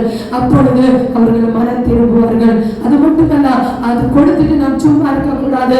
ஆண்டவருடைய சமூகத்தில் உலகம் படிட்டு நம் கர்த்தரை நோக்கி பார்க்கணும். தேவனை நீ நிச்சயம் யாரும் கெட்டு போயிடக்கூடாது, எல்லாரும் ரட்சிக்கும்படிக்காக நீ உலகத்துக்கு வந்தீரே, அதனாலுக்கு நீ இந்த நாளில் ஒரு ரட்சிப்பை கட்டளையிடுவாங்க என்று சொல்லி நாம் ஜெபிக்கிறவர்களாய் மாறும்போதுதான் அவர்களுக்கு நாம் காவலாளராய் மாற முடியும். இதுதான் வசனம், அதுதான் சத்தியம். நாம் ஜெபிக்கிறாங்க மாறும்போது நீ ஆயத்தப்படு, உன்னோடு கூட இருக்கிற அத்தனை கூட்டத்தாரே ஆயத்தப்படுது. அத்தனை கூட்டத்தார் திருப்பி கணித்து போய் கொண்டிருக்கிறாங்க. எழுதுங்க, உங்க கிராமங்கள் அழியலையா, உங்க கிராமத்துக்கு பக்கத்து வீடு அழியலையா, உங்களுடைய பேர்களை எழுதி நாம் இந்த நாளில் ஜெபிக்கிறவர்கள் மாறும். ஜெபிக்கணும். ஜெபத்துக்கு பதில் தருகிற தேவன், ஜெபத்துக்கு பதில் தராத தேவன் கிடையாது, அவர் பதில் தருகிற தேவன். ஹல்லேலூயா. நாம் தேவனுடைய சமூகத்திலே ஹல்லேலூயா ஜெபிக்கிற ஜெபம் அத்தனையும் ஒன்றும் வீண் போகாது. எல்லாத்துக்கும் தேவன் ஹல்லேலூயா நூறத்தனையாய் பலனை தருவார். அதனால இந்த நாளில நீ ஆயத்தப்படு, உன் குடும்பத்தாரை ஆயத்தப்படுத்து, உன்னோடு கூட இருக்கிறான் அத்தனை பேரையும் ஆயத்தப்படுத்து. அப்படி இருந்தாலே நம்ம கிராமம் ரசிக்கப்பட்டுடுமே இல்லையா? ரசிக்கப்படும். நாம் தான் பொறுப்பாளிகளாய், தேவன் நம்மளை பொறுப்பாளிகளாய் அந்தந்த கிராமத்தில் நிறுத்தியிருக்கிற நோக்கம் நம்ம ஐநானுக்கு நம் ஊழியம் செய்யும்படிக்காக, சுவிசேஷத்தை சொல்லும்படிக்காக, நம்முடைய ஐநானை நாம் ரசிக்கும்படிக்காக நாம் தேவனுக்குள் அவர்களை கொண்டு வரும்போது, அவர்களுக்காக ஜெபிக்கும் போது ஆவியானவர் சும்மா இருக்க மாட்டாங்க. எதுக்கு தெரியுமா? அவர்களுக்கு வேண்டிதானே பிரயாசப்படுவோம். தேவனுக்கு வேண்டி நாம் பிரயாசப்படுவோம், தேவன் நமக்கு வேண்டி பிரயாசப்படுவார். அந்த ஜெபத்தை தேவன் கேட்பார். ஜெபத்தை கேட்டு நமக்கு பதில் கொடுக்கிற தேவனாய் இருக்கு. பதில் கொடுப்பா. ஒரு நாளும் எதுக்கு நீ ஆயத்தப்படுத்தணும்னு சொல்லுகிறது. மற்ற 24 அதிகாரத்துல நாம் வாசிக்கும் போது அதனுடைய 42-44 வசனங்களை வாசிக்கும் போது அதில் கொடுக்கப்பட்டிருக்கிறது.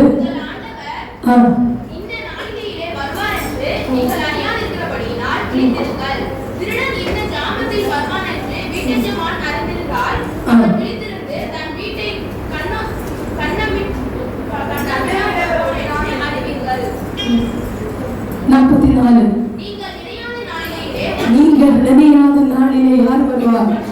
மனுஷகுமாரன் வருவார். ஆனால் நீங்களும் ஆயத்தமாயிருங்கள். நாம் நினையாத நாளிலே யார் வருவாங்க?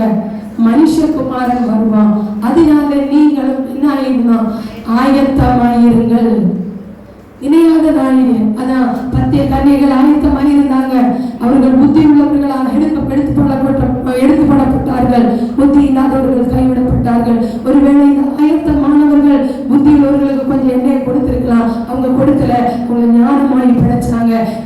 அதே மாதிரி நாமும் இந்த நாளிலே தேவனுடைய சமூகத்திலே ஞானமாய் படைக்கணும். எதுக்கு தெரியுமா?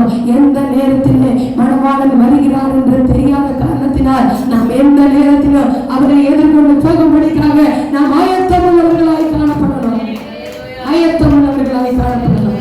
ஆயத்தம், இதுதான் தேவன் சொல்லுகிறார். நாம் ஆயத்தப்படணும். நம்மோடு கூட இருக்கிற அத்தனை பேரை நாம் ஆயத்தப்படுத்தணும். நம்ம நைலானை நாம் ஆயத்தப்படுத்தணும். நமக்கு ஹல்லேலூயா தேவன் கொடுத்திருக்கிற ரட்சிப்பை மற்றவர்களுக்கு நாம் சொல்லணும். மற்றவர்களை தேவனுடைய சமூகத்திலே கொண்டு வந்து சேர்க்கணும். இதுதான் தேவன் என்னையும் முன்னையும் அழித்ததின் நோக்கம், ஆயத்தப்படுத்ததின் நோக்கம் இதுதான் ஆயிருக்கிறது.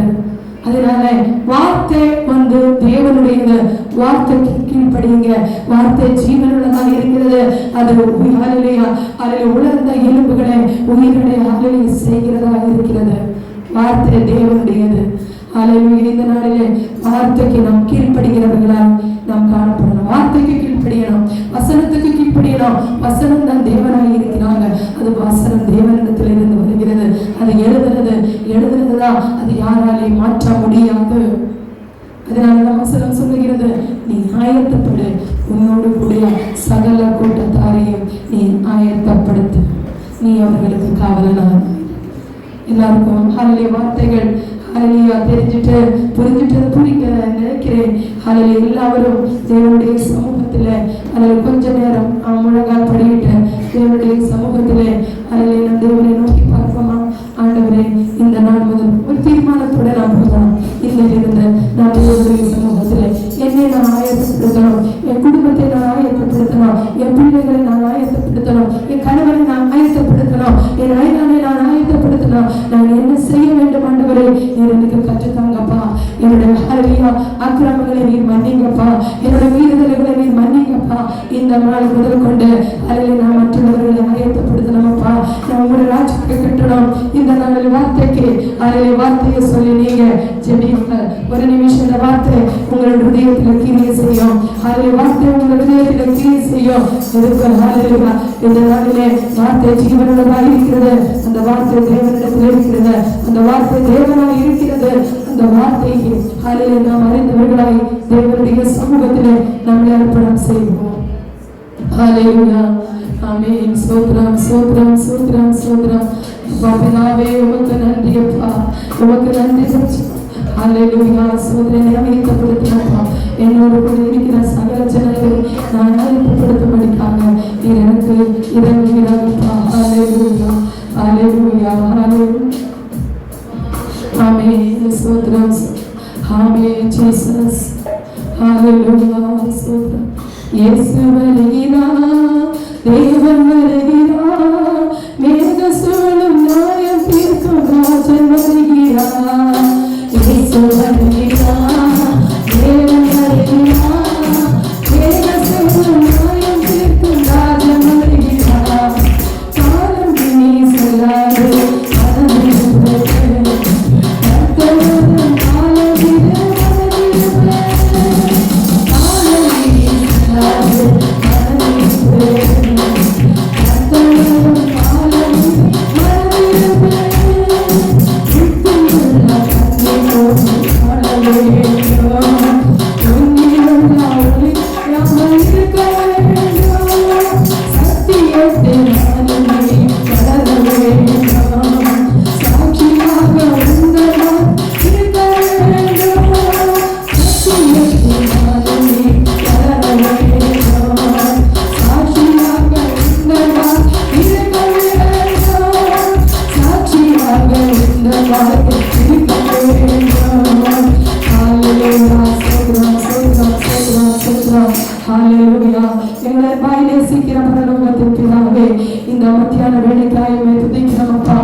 ஆசீர்வதிப்பீராகப்பா. ஆண்டவரே, அவர்கள் என்னென்ன தேவைகளோடு வந்திருக்கிறார்களோ, என்னென்ன மனக்கவலை இந்த நேரத்தில் அவர்களை நீ பலப்படுத்துவீராகப்பா. அவர்களை நீ பலப்படுத்துவீராக. அவர்களை நீ பலப்படுத்தும்படியாக செய்கிறேன். ஆண்டவரே, எல்லா குடும்பங்களை ஆசீர்வதிப்பீராக. நீரை பொருட்படுத்திக் கொள்ளும். ஆண்டவரே, ஹல்லேலூயா. வார்த்தையானது ஜீவனுள்ளது. இந்த வார்த்தைக்கு கீழ்ப்படுகிறவர்களாக எங்களை ஒவ்வொருத்தரும் மாற்றப்படிக்காக ஜெபிக்கிறோம். ஆண்டவரே, நீரை பொருட்படுத்த